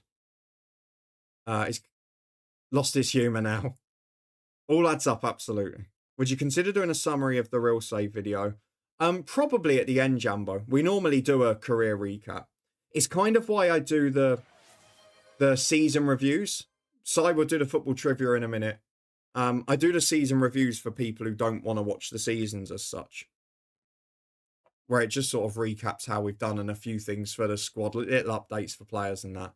But then, like, I can't see why not, because we do the 5-year reviews for how the save's going in terms of across the world. But no, I probably will do one at the end. I generally have for most of the others. I think the only year I didn't was maybe Hemel in FM22, because I'm pretty sure the last episode came out 3 hours before the beta for the 23, because I was just so engrossed in it. A mistake I won't make this time. Get that 15 off the field. See, they don't even follow their own rules here.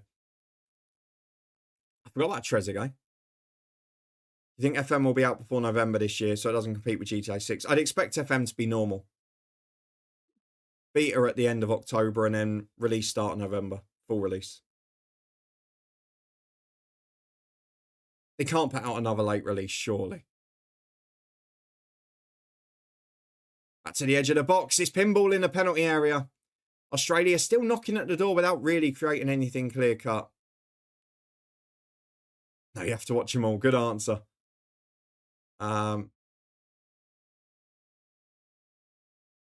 There was one year. Was there not one year where Sport...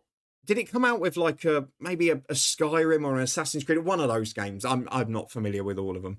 But it came out on the same day as one. So I remember the Steam servers breaking and someone complaining like, how have you put both of these games out on the same evening? Yeah, there's plenty of choice on there, Jumbo. Like I mentioned, I always use the Amazon ones. You've only got to get to... I think you have to get to 20 quid the first time to be able to withdraw. But then after that, you can withdraw every time you get a fiver. Call of Duty one year. So I knew it was one of the big ones. But yeah, they both come out on the same evening and everyone was complaining it was taking ages to download. And then Steam broke overnight, which meant loads of people couldn't download it.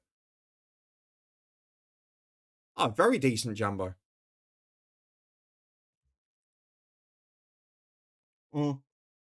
Soccer 8s. I've had this debate before, though. Every team uses the arts now.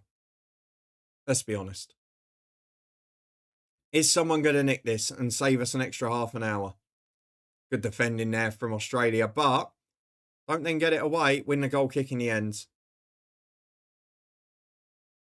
Oh, nice.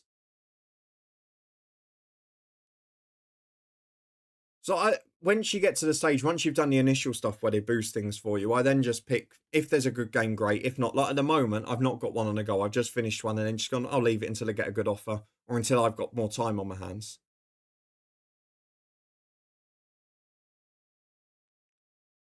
Steve, your auto mod was held for bullying. Apparently you were bullying me. It's nice that Nightbot's protecting me.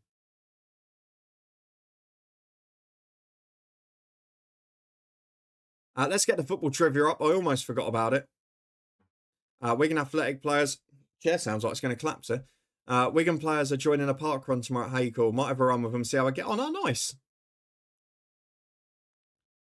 To be fair, Tom, regular in the chat, has dragged me around for a 5k a couple of times a week just to keep me in shape while I'm not playing football.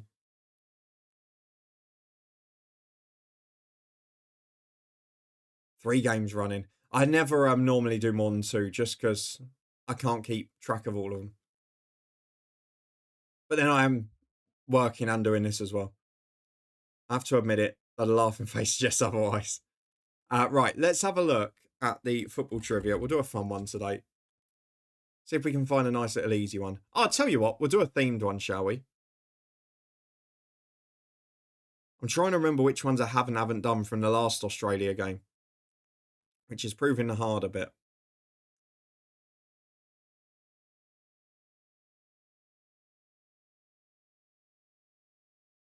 We did that one last time. I don't know if we did this one. Yes, we did.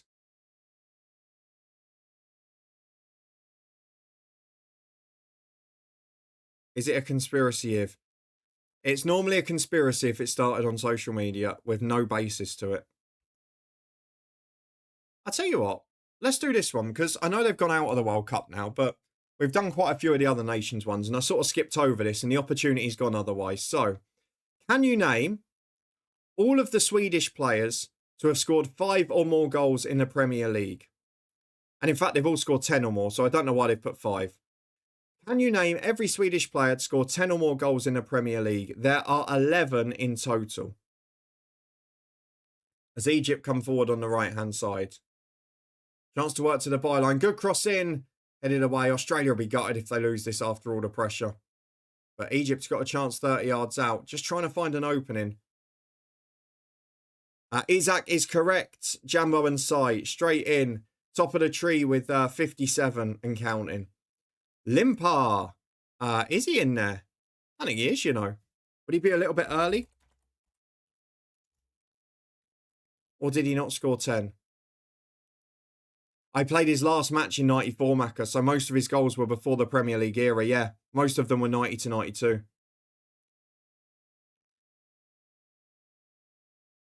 Brolin might be the same issue. When did he leave Leeds? No, so he was there, but he didn't score 10. Didn't score 5 either.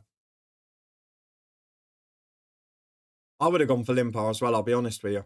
Seb Larsson and Zlatan are the next two. Zlatan is correct. 17 goals in his one season with United because he got the big injury after.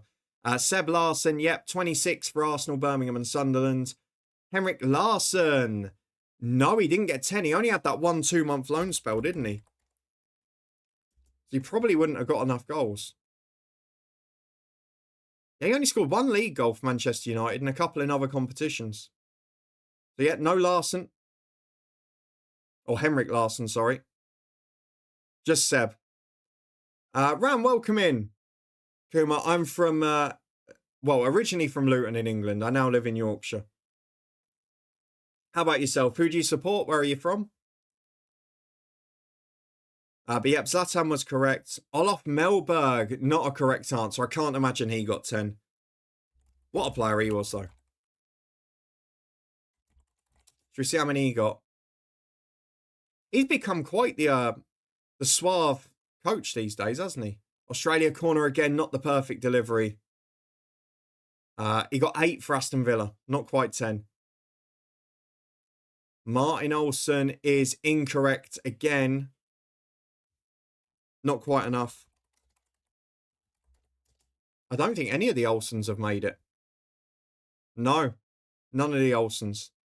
Freddie Ljungberg is correct. Second place with 48. I think a couple of you mentioned him, didn't you?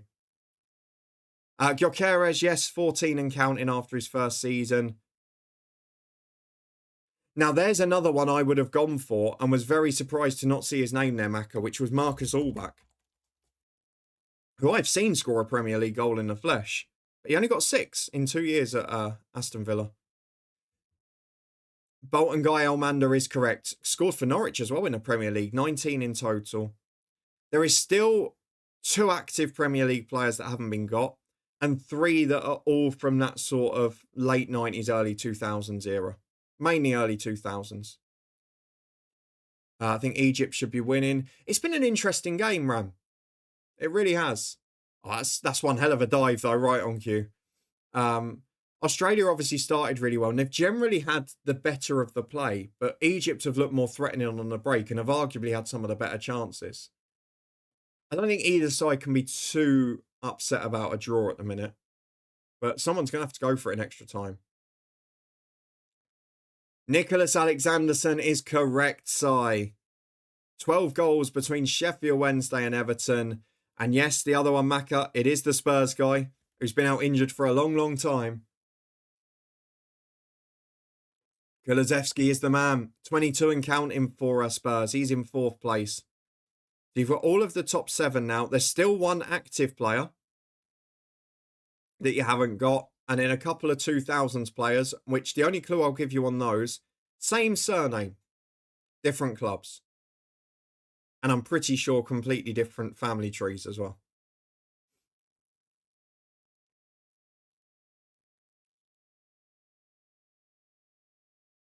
One of them used to be a cracking little player on LMA03. Egypt, very slow in possession here, just keeping the ball. I don't know why they're not in more of a rush to try and get a winner. Yes, Svensson at Southampton it is. Anders Svensson with 10 goals for the Saints. Anthony Elanga, the current one, yep. 14 goals between United, Forest and Newcastle. And one more to go on 10 as Egypt get the ball to the back post. Clear behind for a corner. And there's 5 minutes of added on time, which this corner will begin.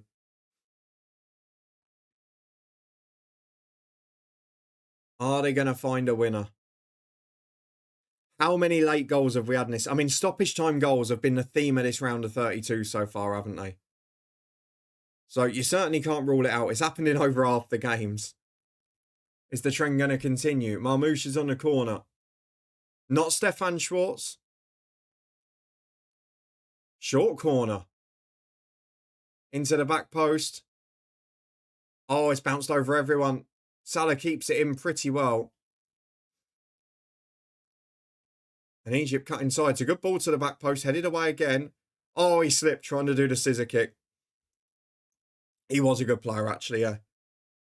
Was he Swedish international? Probably was, wasn't he? He was at Arsenal prior as well, wasn't he? But only 5 Premier League goals for him. Don't forget, the other one is a namesake of one of the others, if that helps you. Maybe not the most memorable name, but he did score a few goals. Not Lindelof, surely. No. No, it's not. Is a striker. Played for 4 clubs in England, 2 of them in the Premier League. No, 5 clubs in England. 2 of them were in the Premier League. Only, in fairness, only played 3 games for Sweden. He wasn't a household name. It is another Svensson.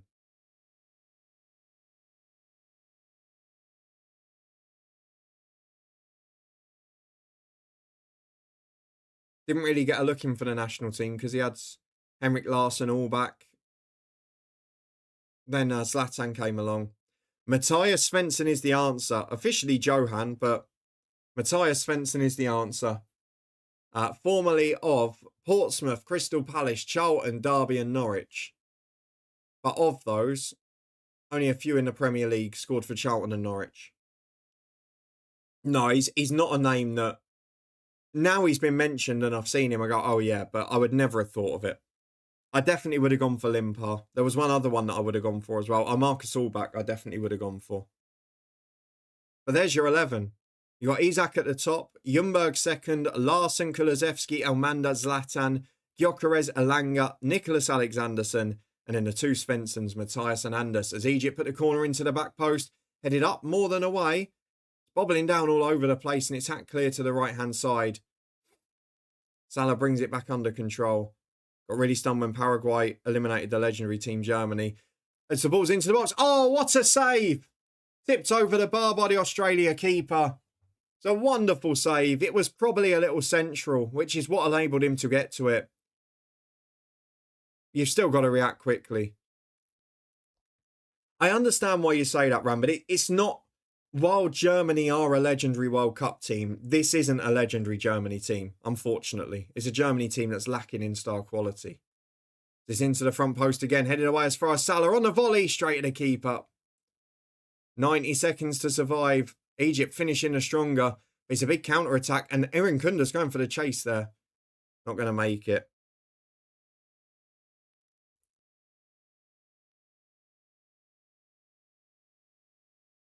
Random question. You might be too young for this. Did you ever play by mail Football Management? I used to play one called Off the Post. So I never played it, Macca, but it was still about when I was young. It used to be, I think when I was growing up, it was affiliated to Match Magazine. So I remember it, but I don't remember ever playing it. But I certainly remember it being a thing, and probably being advertised in the Match Magazine. I'm gonna have a look. Play by mail Match Magazine. Let's have a look.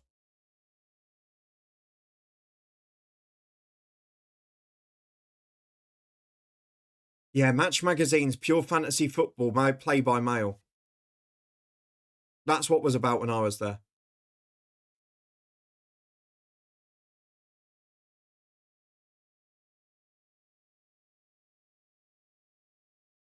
So I'm English, so England would be the team I would want to win the World Cup, obviously, but I don't hold our hopes too high. I think from what we've seen so far, it's very hard to look past France winning the World Cup. They've been dominant.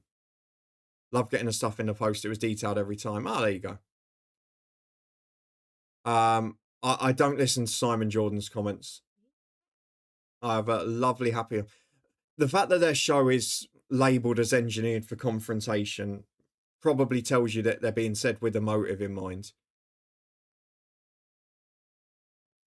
The proof will be in the season. Spurs have gone big. They've backed Roberto De Zerbi, and we'll see how they go. I think they'll be all right. I mean, it's very unlikely they're going to finish 17th for a third year in a row. There will be questions asked if that happens. Remember the excitement of getting Nicola Berti to sign for my Sunderland team. Brilliant.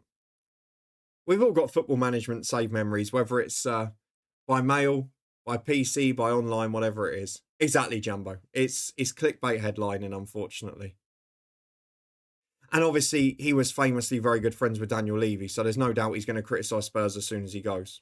It's almost like people look after their mates, isn't it? Oh, I don't remember Bertie, really. It's a wonderful save at the end, it must be said. We're about to have extra time, though, because the final whistle has gone.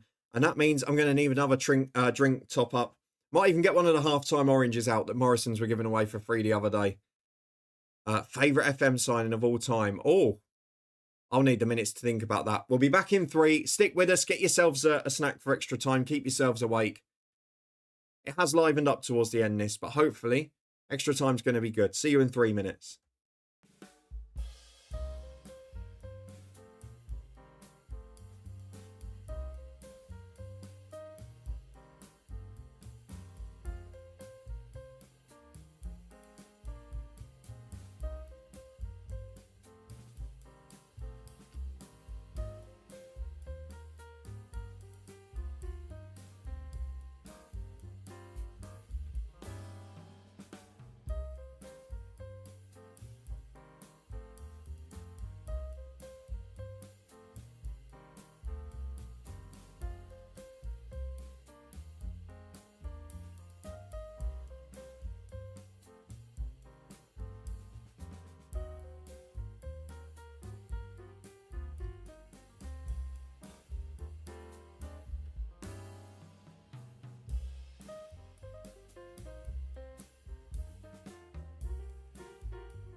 And we're back. Thank you for sticking with us. Appreciate you being here. Let's catch up with the rest of the chat. There's plenty of it.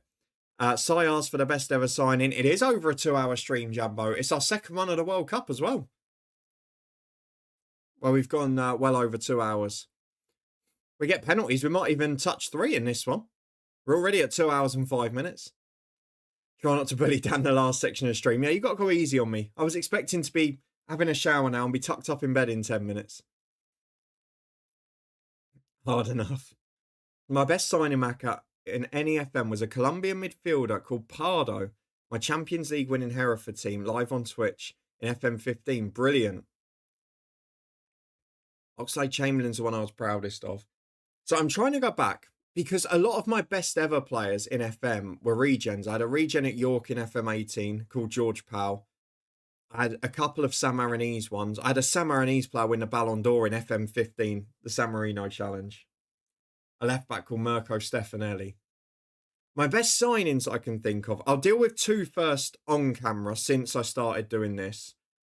I have to list one of them in FM22 as Mario Ricca because I got him in the Hemel save and he's the highest sale I've ever had in FM because I got 175 million for him and I paid 2.8 from somewhere in Uruguay. And then my other one, probably because he was the most impactful in the sort of growth stint that the channel had and then became a real life legend at Luton after, is Carlton Morris at Dundee. I know that wasn't my signing technically. It was the director of football in that save.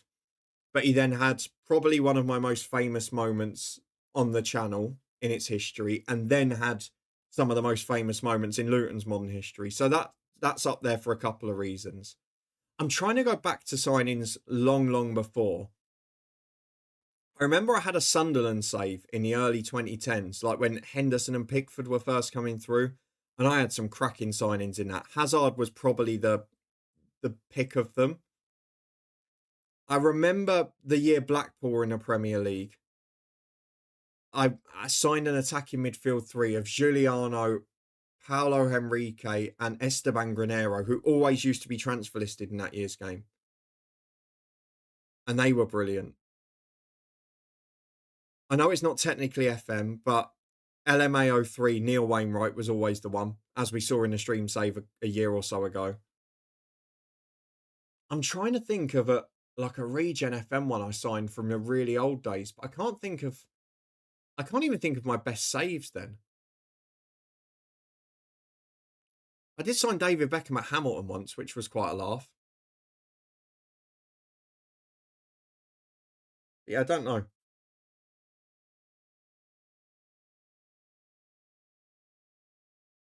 Carlton Morris, still remember that at Dundee.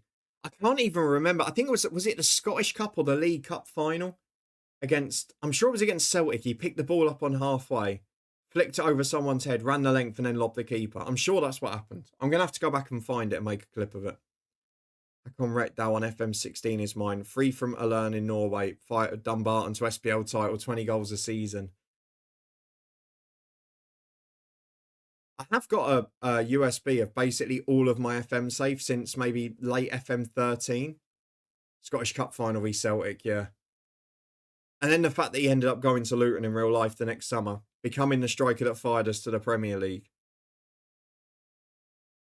It was poetry.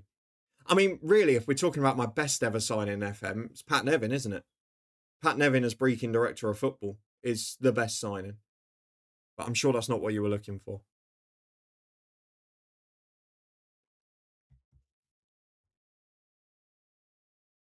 I'm trying to think if I had any Luton saves in the early years where I had a superstar signing, like in the 2000s. I always remember, it's not one of my best signs, but I remember in the FM08, the start of the year, before we had the points deduction and administration in the middle of the season, Latai always used to be. You remember the old Everton midfielder? I think got in trouble with the law recently. I always used to sign him as a free agent and play a wide diamond with him in the holding role. Steve Robinson, Northern Ireland's finest, number 10. Darren Curry on the left, David Bell on the right, Furlong and Pescasolido up front. And the legend is Richard Jackson at right back. Not Chris Casper. No, definitely not Chris Casper. Are you ever tempted to fire up an old FM save and continue it? I did last year when there was no FM. I did do it a few times. Obviously, I made some new saves on here as well. With like we did Fulham FM 09, Luton 06, LMA 03 with Darlington. But I did go back and play a little bit of some of my old saves. It was great fun. I always find though if you leave the story for a year, 2 years, whatever, I always find it hard to get back into it to remember why I loved certain people so much, and even just like those, say the FM 14 saves. I would have been 20 when that game came out. You look at some of the players when you go back into it now and you go, oh God, what? Why on earth did I have this player when these people are on a transfer list, you know? But I do still go back to some of the ones that don't require that. So like the San Marino challenge in FM 15, I always creep back to it occasionally. I will fire it up and show it one day because I did it in FM 14. And I don't think I ever won a Serie A title in that one. It didn't go that well. I had a couple of legendary players. And in FM 15, I just flew. I won titles. I had 4 or 5 legends, like world-class players. But the problem then is you always lose so many to Italy. Jack Marriott used to be some signing. Normally it was trying to get rid of him at Luton, wasn't it? On FM.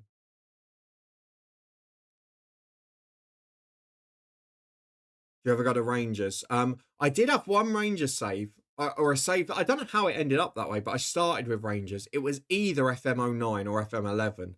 And I played with Rangers for about 5 years. Then I went to Barcelona. And then I took Xavi past the appearance record at Barcelona, but I can't remember the circumstances of the save. It would have been the Morris Edu era. That's all I can tell you, Stuart, because he was in that team for sure. And I think, like everyone in FM 13, everyone had maybe not a few of the Scots in here, but pretty much everyone had a go with Rangers in Scottish League 2, just to see who they could sign and how quick they could get up. There was a period of FMs I always used to sign Alfie May. Oh, there was a striker at like Kidderminster or Kettering. I want to say Anthony Malbon, who whenever I was doing a lower league save, I'd try and sign. Sure, Anthony Malbon was his name. And he always used to have like 14 finishing. Yeah, Anthony Malbon. So 2012 to 2014, he was at Kidderminster. So it's probably when I was Luton in non-league. I was always trying to sign him. He was the best striker in non-league in FM. Edu the American, indeed. It would have been DeMarcus Beasley as well. There would have been a couple. As I mentioned before, one of my best mates at school was a Rangers fan. So always knew and heard plenty about them. As here come Australia. We're 7 minutes into extra time, by the way. Nothing's happened yet. Australia working forward now. Another cracking dive. And the referee, to be fair to him, he's managed it really well here.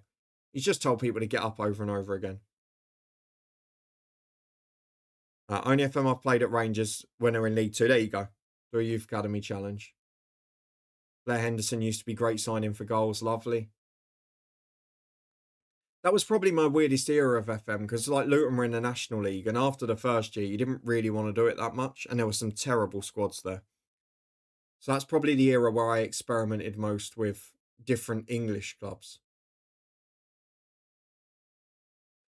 There was one year, definitely, I think it's FM 14, where I took Basingstoke to the Premier League. Maybe the year before or after was Dover. I never quite got to the top level with those. I used to be a bit younger and more impatient. And I used to play Sunday League football, so I didn't get as much time to play. Macca, currently in February of the 31-32 season at Real, still on for my first domestic treble. Nice. Also turning full-time in the summer. Exciting times at last. Well, I'm now, 2039, Macca.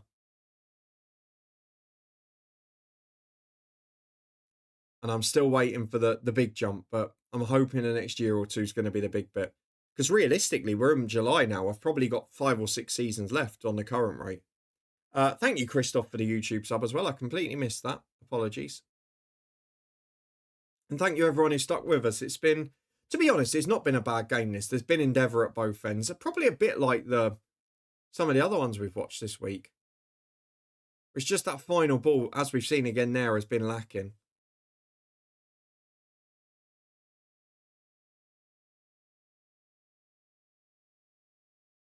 But overall, it's been a decent enough game. Probably similar to Ivory Coast, Norway.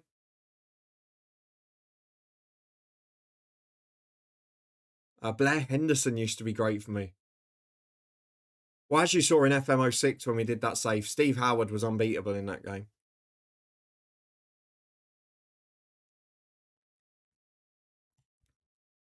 Stream so long, I've had to plug my tablet into charge. There you go, Steve. A rare feat. Except when he's on Stern in real life. Laziest player I've seen at the club. Scored everywhere else. Just wanted his money, eh? I will give you a quick sneak even at the stream schedule for the rest of the tournament because I have made it now. I'm just waiting to see who goes through overnight. So we are live Sunday morning with FM and World Cup chat. We are then live Monday at 8 for Portugal, Spain. Tuesday at 9 for Switzerland v either Ghana or Colombia. Friday we're live at 8 p.m. for the quarter-final. Back from Luton on Tuesday for the first of the semi-finals. Then Wednesday the second semi-final. They're both 8 p.m. If England are in either of them, obviously I won't. And then Sunday 19th, we'll do the evening for the World Cup final. 9 p.m. on Tuesday for Switzerland v Ghana or Colombia. If that goes to extra time, I can't promise I'll stick with it. It's just the 5 p.m. game is looks a lot less enticing and a lot more one-sided. It's the winner of this v Argentina or Cape Verde, isn't it? I mean, if Cape Verde get through and play one of these two, then I'll change my plan completely. And then obviously from the week after that, we'll start looking at European watch-alongs and other bits that can go in there. I don't think there's a threat that England will be in the semi-finals, but if they are, obviously, one of those streams will go. I'm in 48-49 season. Second season with Inter, still rebuilding and aiming to win the league and move on. Wow. So I'm 5.2 billion's worth of players. Do you know what? It'd be a genuine note, this. I don't know if I would have signed 5.2 billion's worth of players in my entire 22 years playing FM. I reckon that'll be close. Your total signings in this save be mine in the history of FM. I'm excluding from that the head coach where I don't make the signings because I'm not in charge of the fees there. But even including that, I think it'd be close. But I don't know if it would be. Cape Verde are not getting through. No, I don't think so, Macca. I'm just saying, if they do, the 1 point or 0.1% chance they do, we will switch to that game because that'd be great.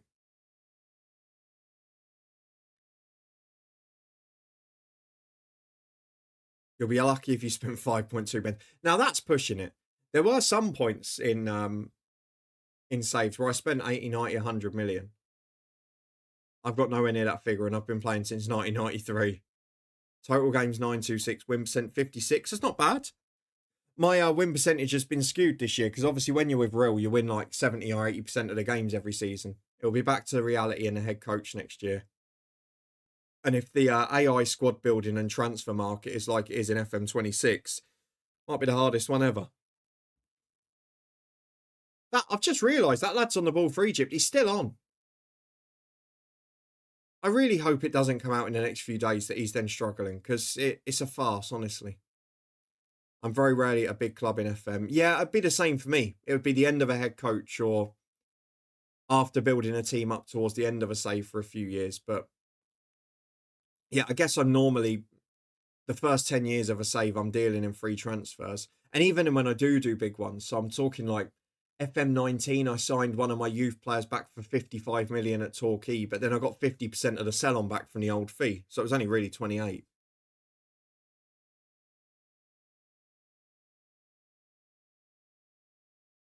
And the way you play it changes as you move forward. But there were definitely some of them San Marino challenges where towards the end I was spending 70, 80 on a player. Probably happened in the...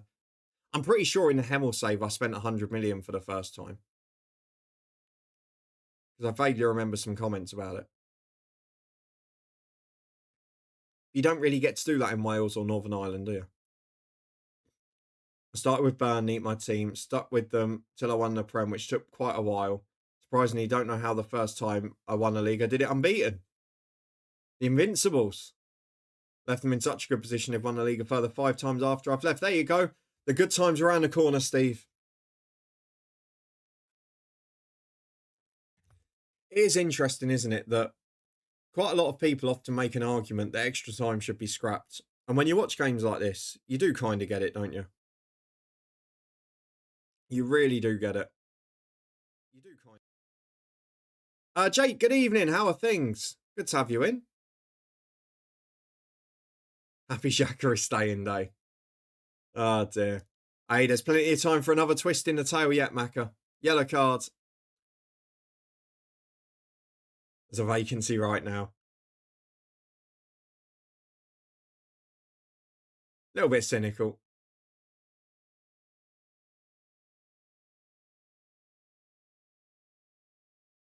Are Australia going to put it in the box? The Burnley manager's job that still hasn't been filled, Jake. 6 weeks later. Oh, we've got double Jakes in, haven't we? That's where the confusion is.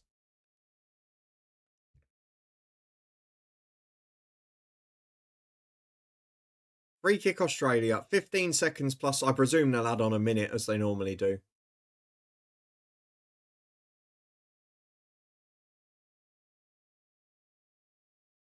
We might as well, as this is drifting, look at that Leeds to Tadcaster bus, because I'm only going to have 2 hours to book my trains in that after. Oh, it's a coastliner bus. Where the hell does it end? It goes all the way to Scarborough. Bloody hell.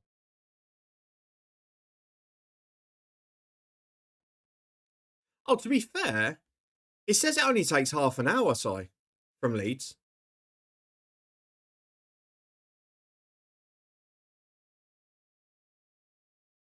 Which is quite the effort. Let's have a look at the ground, see what we can find. Maybe by the end of July. He's staying delighted, but let's not beat around the bush. He wanted away and Chelsea wouldn't cough up, and now he's doing the win back over, as Kane did the first time he wanted to leave Spurs and all of that. Mansfield have made it to the Prem in yours. Wow. Home pre-season game 2. Saturday, 1 p.m. Oh, it's against Scarborough as well. There'll be plenty of fans on the coastliner. Gates and Bar will be open for midday. Food available in the clubhouse. I mean, playing a National League North side would be a good one. £5 for adults. I mean, and get the bus cheaper than a train to Halifax. Get a cheaper day. See if there's a cricket ground as well. Cricket ground around as well, even. The front runner now is Sebastian Pogognoli, who was at Monaco last year. Reappoint Parker at this rate. Have a laugh with it. Do you know what's going to happen? Mike Jackson will be in charge first day of the year. Still waiting for the second half of extra time to start. He is in the pecking order. That's quite a nice ground, Tadcaster. Have you been there before, Si? And you mentioned it. Has anyone been to Tadcaster Albion? Does look quite nice, that stand behind the goal.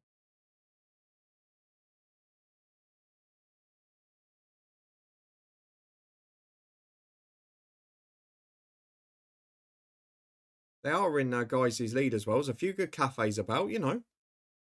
You played at Tadcaster, nice. I'll be honest with you, Si, it's becoming a contender.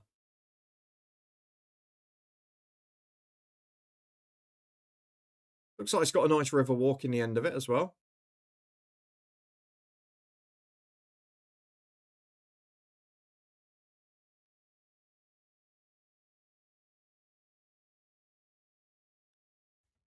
It must be a place with a cricket club, surely. Tadcaster Magnet.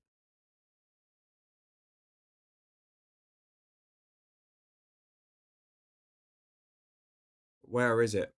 Oh, it's right in the middle. Lovely.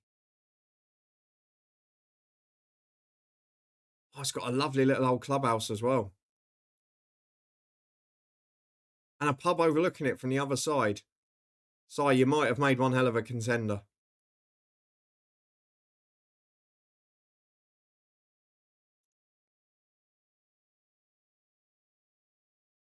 Has anyone seen the Discord tonight?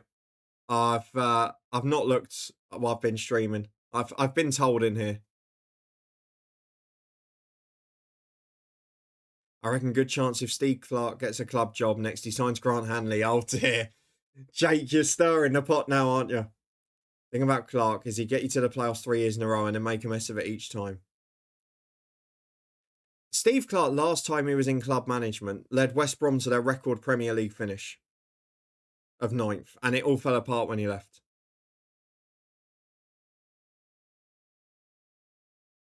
I'll be very intrigued to see where the Scotland squad is in a few years.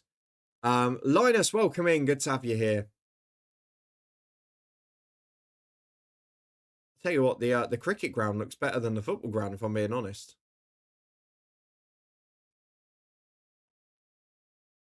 I need to have a look to see if there's a cricket match on tomorrow as well. We might have a day out on our hands, somewhere new as well.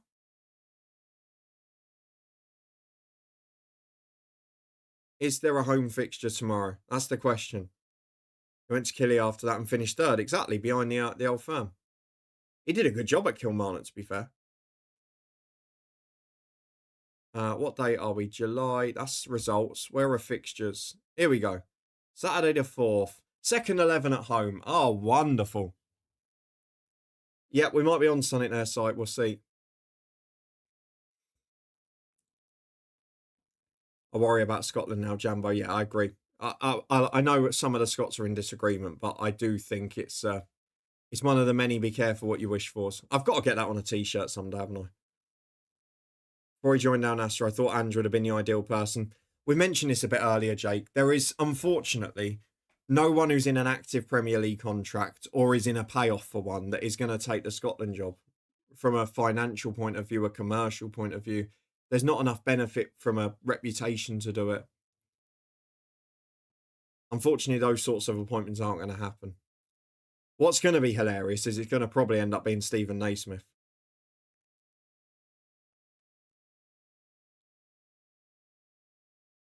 Shot from distance for Egypt to flex, or keeper was worried for a minute. In the end, ends up straight at him. I'm just having a nose down Tadcaster High Street. There are some very well rated coffee shops and cakeries down there, which is always a nice little weakness for me.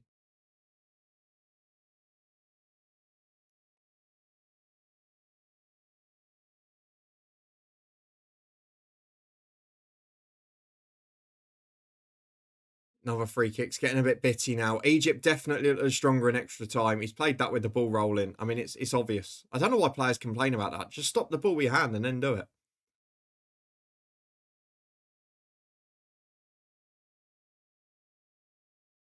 I've never seen one high street with so many cafes and pubs. Incredible. I did see Tom was egging him on a bit.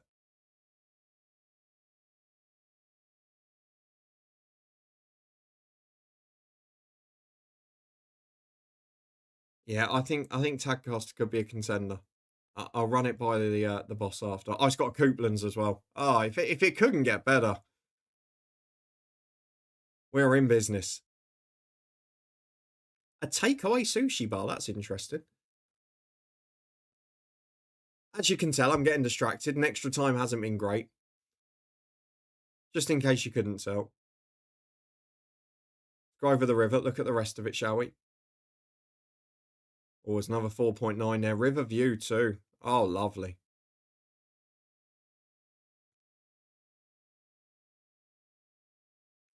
I think there's a good chance there.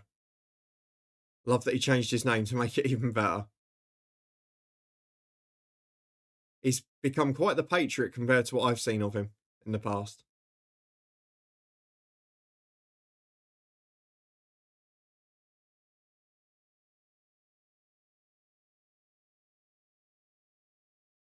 Just beat Genk 5-1. Lovely.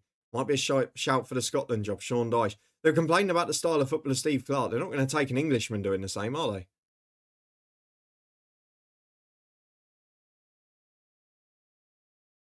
Sunderland, it all seems to be about outs at the minute, doesn't it? With Meander and such.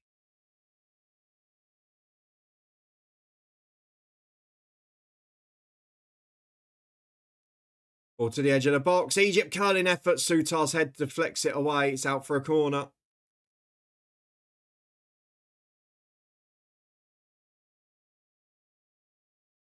It's getting very tense for Australia. They're struggling to cling on here. They're almost playing for penalties.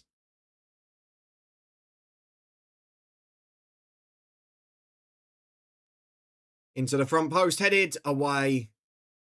Kondogbia was linked. No, it's my reaction to that. There you go. I knew it would be.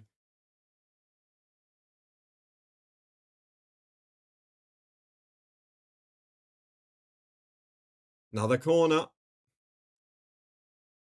Seen very little. I know they were considering him earlier in the window. I'm not seeing much since. Imagining what Ember away to see what size pot they could go with. Yeah, true. Into the front post, flicked on. It's going to go out for a goal kick. Not quite happening, is it?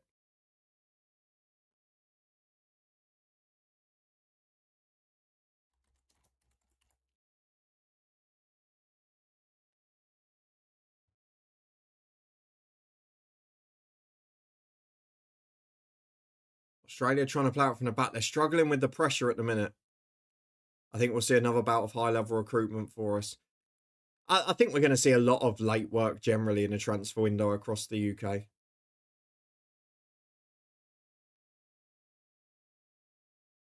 In go Egypt again, corner kick. Salah's trying to knock the door down here.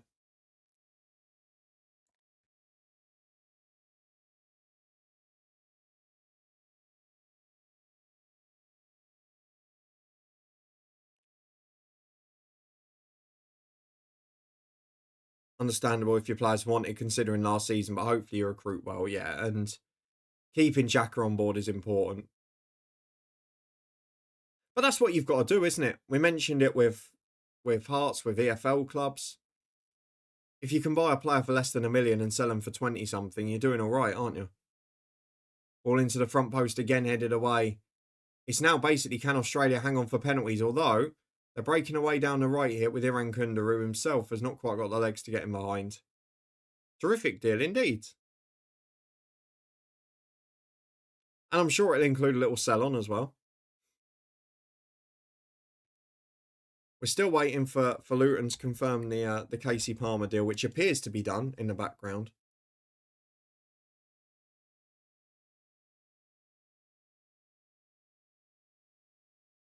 Long ball forward down the right. Australia, a rare foray into the opposition half. Might have won a corner there, you know. Goal kick given. Oh, he's not happy about that. Did look a corner, I must admit. Like we sell Jaden Anthony. He did all right last season numbers-wise. I don't think he's your biggest problem.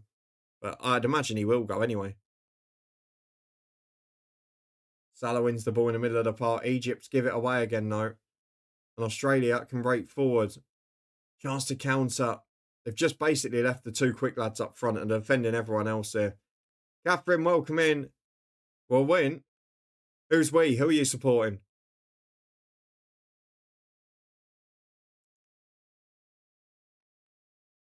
Egypt worked in again. Oh, he's beaten two with a lovely bit of footwork. Good tackle to win the corner. They've been so much stronger in extra time. They look so much fitter. Australia are out on their feet. It's a great last-ditch challenge, though, in fairness. We're waiting for the Salah corner again.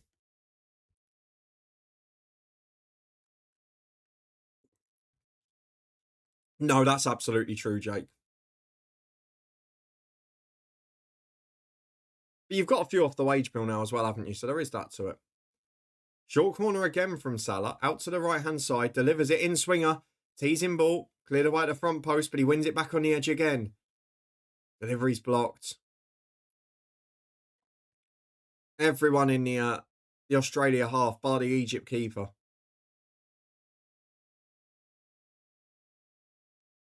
Someone that would take 200 shots and score 10 and be like, I'm good because I scored 10.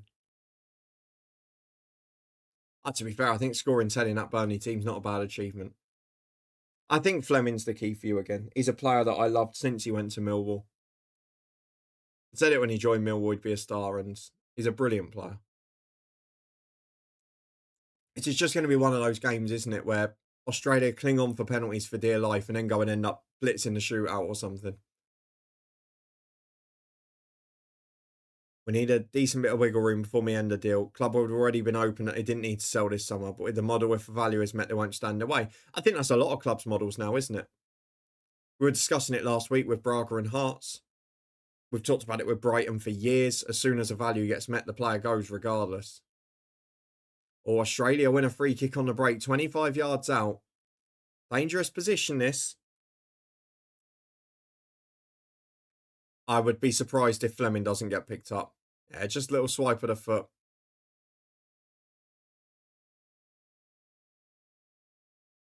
I think it's Quoll who is breaking away there.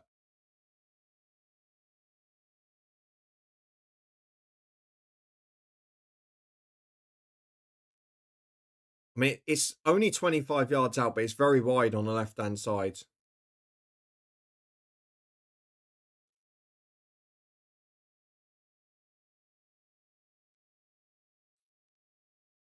Set pieces have been crucial in this game. Are they going to shoot? Are we going to see a routine? Be a lovely time for a fun routine, wouldn't it?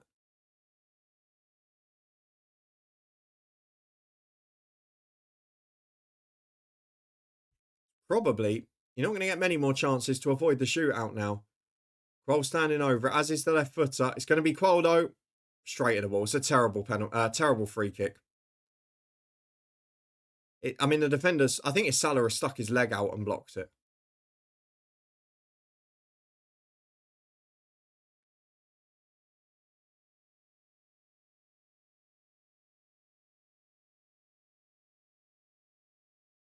Long throw. Caused chaos a couple of times. In it goes. Front post. Flicked on. Cleared away. And a push by Suter. Been an interesting finish this, hasn't it? Thank you everyone for sticking with us as well. We'll be back on Sunday morning with the usual FM. Then Monday for our Spain-Portugal. It has been a weird extra time. I would argue there were times in the second half. Oh, hang on a minute. We've got a change in goal. Oh, it's the old Tim Krul special. Australia are changing the keeper. Is it Matt Ryan who'll be coming on? It's a sub, isn't he? It is Matt Ryan. Matt Ryan is coming on for penalty kicks. If they... Imagine, I always want a team to do this and then concede the minute after.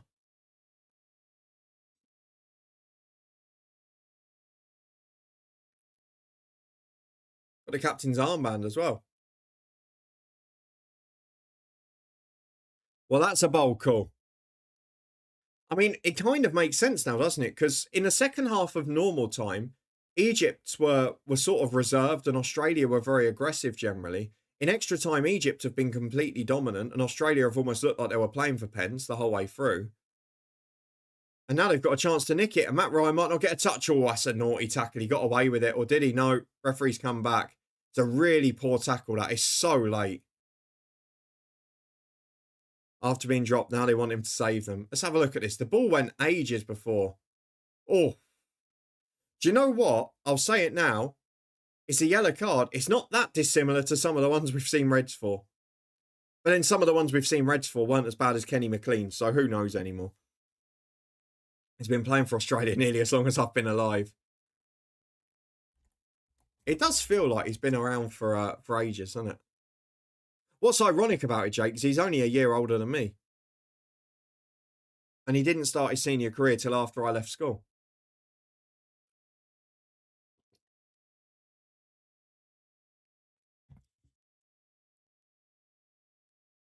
Where is he playing now? That's a great question. Matt Ryan. He is a free agent. He has just been released by Levante after a full season there. He played the whole season. They had an option for an additional year and didn't give it to him. I'll tell you what, it's some career, isn't it? But let me just double check this before I say it. I think Matt Ryan has been a first choice keeper. Oh no, I was going to say he'd been a first choice keeper in all of Europe's big 5 leagues, but he was back up at Roma. In all of the other 4, he's had at least a season as a first choice keeper. But the list of clubs, Club Brugge, Valencia, Genk, Brighton, into the back post, bobbling around the flex and into the keeper's arms. So Club Brugge, Valencia, Genk, Brighton, Arsenal, Real Sociedad, Copenhagen, AZ Alkmaar, Roma, Lens, Levante. It's some list of clubs, isn't it? Plus 100 Australia caps. Nearly 100 games in his home nation as well.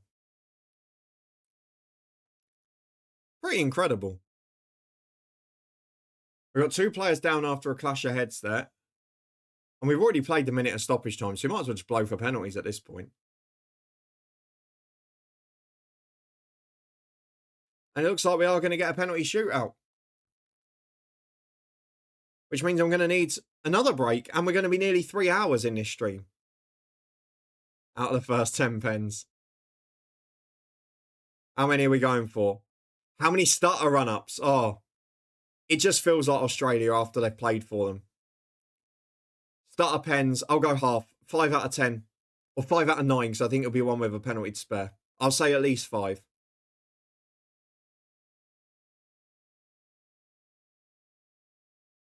7. I tell you what, let me get the poll up quickly if you're on Twitch. Who wins the penalty shootout? We'll go and take a quick breather as well. Australia or Egypt? Another chance. 5 minutes. I'm sure that's how long it'll be before the penalties start. Let us know what you think. 2 stutter run-ups. That's low, Jake. That's an interesting one. So let us know. Vote who you think's going to win. Grab a quick drink before penalties start. I'm going to go and take a quick breather. I've nearly run out of drink again, so I'll go and top up. And we will be back for the shootout in a few minutes' time. See you there. Don't go anywhere.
Well, we return for the penalty kicks. Egypt have won the coin toss on both occasions after FIFA didn't change the rules. Jake's gone for 4 stutter run-ups and an Aussie penalty victory. I've gone for Australia and 5 stutter run-ups. But now, with Egypt going first and with choice of ends, that might make it a bit different. That I just, do you know what I really hope genuinely? That lad's still on, isn't he? The number 3. The one who went down in the second half. I really hope he doesn't miss a penalty. Genuinely, that's the thing I hope the most. Everyone's gone for Australia in the poll to win the penalty shootout. I'm intrigued by that. We all know what's going to happen now, don't we? Thank you for sticking with us. A few weeks to go till the league season, and we'll be back to 2-hour streams maximum. This is going to be very interesting to see how ahead and behind we all are of each other, isn't it? I'm watching on Freeview on live TV, so hopefully I'll be on pace with you. Yeah, everyone's gone for Australia, really. I hope he's okay, actually, after the match. Needs a serious review. Completely agree. Genuinely a farce that he was allowed to continue. Then, obviously, has scored the own goal. Oh, Australia are first. That's very odd. Mo Salah won the toss, and he's put Australia in to take first. That's very unusual. And Harry Souttar is the first penalty taker. Well, I did not expect to see this. There are many things that are surprising me here. The question is, have you prepared a penalty shootout graphic? No, I haven't. No, I haven't, Jake, is the very simple answer to that. Would you want to go first, second? I'd always go first. Always go first. But I tell you that, maybe this World Cup has changed it because we've seen so many in shootouts where the first penalty taker has to wait an age because the referee's doing explanations with the keeper and all that once they're there. So I wonder if that's maybe changing it. We've seen the first missed a lot. Here goes Souttar. Oh my God, it's into the stands. He's done the same as Tar. What that is, Jake, is a conversion. Yeah, but Liam, that's based on the pitch conditions and things. I think we are seeing the first is becoming a disadvantage in this finals because of the chat with the referee and the goalkeeper and all of that. I mean, he was leaning back so far he nearly fell over when he took that. Get a piece of paper, a tally chart, and then show it to the camera. There you go, yeah. I'll tell you what, I don't need to. You've got it on a screen. There's no penalty graphic I can do to make it fun. We could just fill it in here, couldn't we? I should just use the boxes. I nearly bought it. I've only got line paper though, wouldn't work. Right, let's see what happens with the Egypt first penalty. Oh, keeper went the right way, but it's a good pen. Plenty of power on it, so you can't save it. Advantage Egypt. Do you know what I love about that? Matt Ryan knew where he was going. He stepped over before it started, and he just went, I'm not going to change. I'm not going to adapt to what the goalkeeper's doing. I'm just trusting myself to put this right in the corner at speed, and there'll be no problem. No stutters yet, Jake. But then I didn't expect the centre-half to step up first, and that'll be the big question for the Australians at the end. Is that Jackson Irvine? Goalkeeper's taking his time. I mean, it's a long way back if this isn't in, isn't it? Irvine, lovely. Lovely pen. No stutter. Top corner. Placed it beautifully.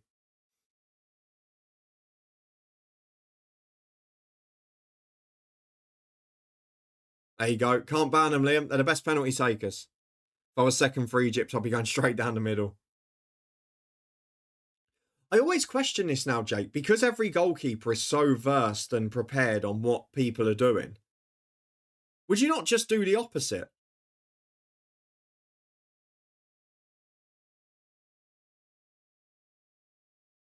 Matt Ryan is taking an absolute age to get in the goal here.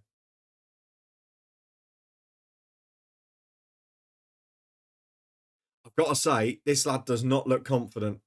He looks absolutely petrified. I'm calling a miss here.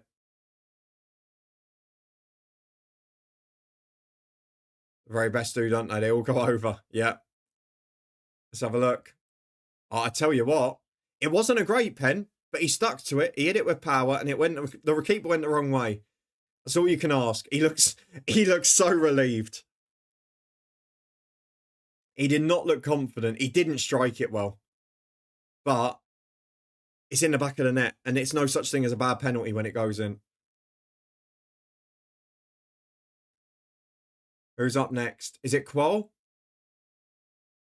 Kicked it into the ground. He did, yeah. Just making sure he didn't put it over. Drilled is a strong word. It was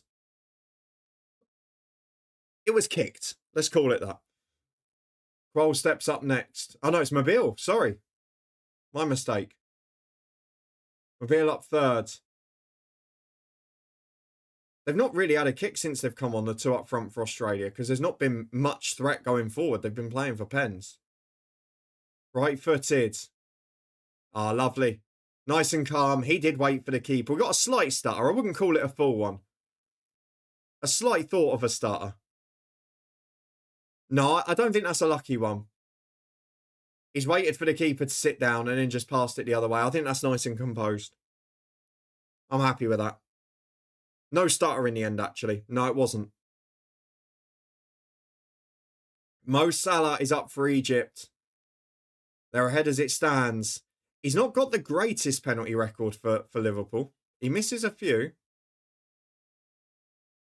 I mean, the lad who just scored seconds, bawling his eyes out. That tells you how nervous he was. And this is where Matt Ryan's taking the mick. He's happy to get his yellow card on this one if he needs to, isn't he? No, I don't think Salah would sky it, but I wouldn't be shocked if it's saved. You certainly won't stutter. Do you reckon? Have a look. Salah. Oh, he's Panenka'd it. Straight down the middle with a Panenka. Oh, that's confidence.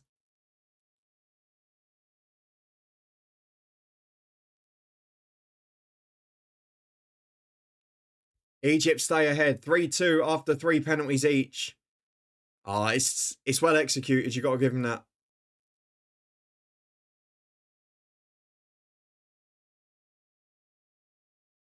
He did what I said to do. Slightly. He went down the middle, but not quite the same intensity. Australia needs to score now, or it's all but over. Is that the left back, the 25? He's had a really good game. Terrington, isn't it? I'd be asking why there's defenders stepping up for Australia so often. He looks petrified. He looks absolutely... Yeah, Jake, first thing I thought, he looks absolutely petrified. Clips the bar on its way over. You've got to ask the question, though. You can't say anything to these Australians. Why are you making 2 defenders step up and take penalties?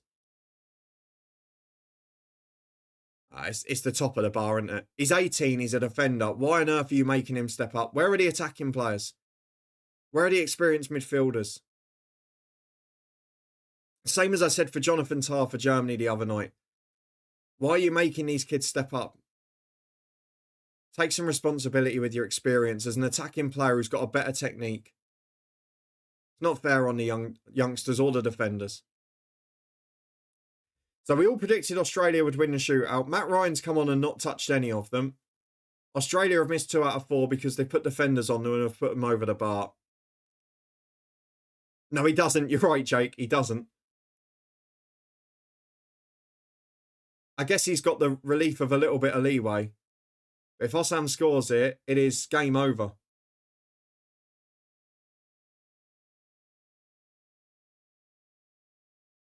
Matt Ryan's making him take his time. I mean, anywhere in the back of the net, and this is one of Egypt's greatest ever penalties, isn't it? Let's get the sound up for this as well. Oh, it's a starter. It's a starter. It's a good starter, though. A stutter and a lovely pen into the bottom corner. It's the first one after 8 penalties, and it's the winning one. Egypt win 4-2. Every penalty's in. The keeper looks... the manager looks an idiot for subbing the keeper. The outfield attackers look idiots for making the defenders take the pens. And Egypt are into the last 16. where they will play the winners of Argentina versus Cape Verde at 11 o'clock. Make the most of this one as well. It is possibly the longest stream you'll ever get from me. You've got to feel for the Aussie defenders. Why are they left taking them? Australia won, Egypt won. Egypt on pens. We did say we thought this would go beyond the 90. I'll be watching the second game in bed, Jake. I won't be watching the Colombia-Ghana one live. I can assure you of that. And based on a side suggestion, you might see me at Tadcaster Albion tomorrow. We'll wait and see. Egypt through, history made. What an evening. Enjoyable in the end. Let's go and find someone to raid while we polish off. Thank you everyone for joining me, making the chat and the game fun as always. Sunday morning, we're back to FM. Then, of course, it will be Monday for Spain-Portugal. Oh, we've got Tony Jameson's doing a Build a Nation in Scotland with Aberdeen. There you go. Just to please the Scots. You haven't got any World Cup to cheer, so go and cheer some FM instead. Time for a cricket score and a Messi show. I don't think it'll be a cricket score. If they get 2 or 3 up, they'll be resting people by the hour mark. Don't you worry. The Egypt manager's in tears. What a night for them. Enjoy Tagcaster if you go. I'll let you know, Si, later what we're doing. We're over to Tony. Have a good rest of your evening. See you again on Sunday morning. Thanks for joining me.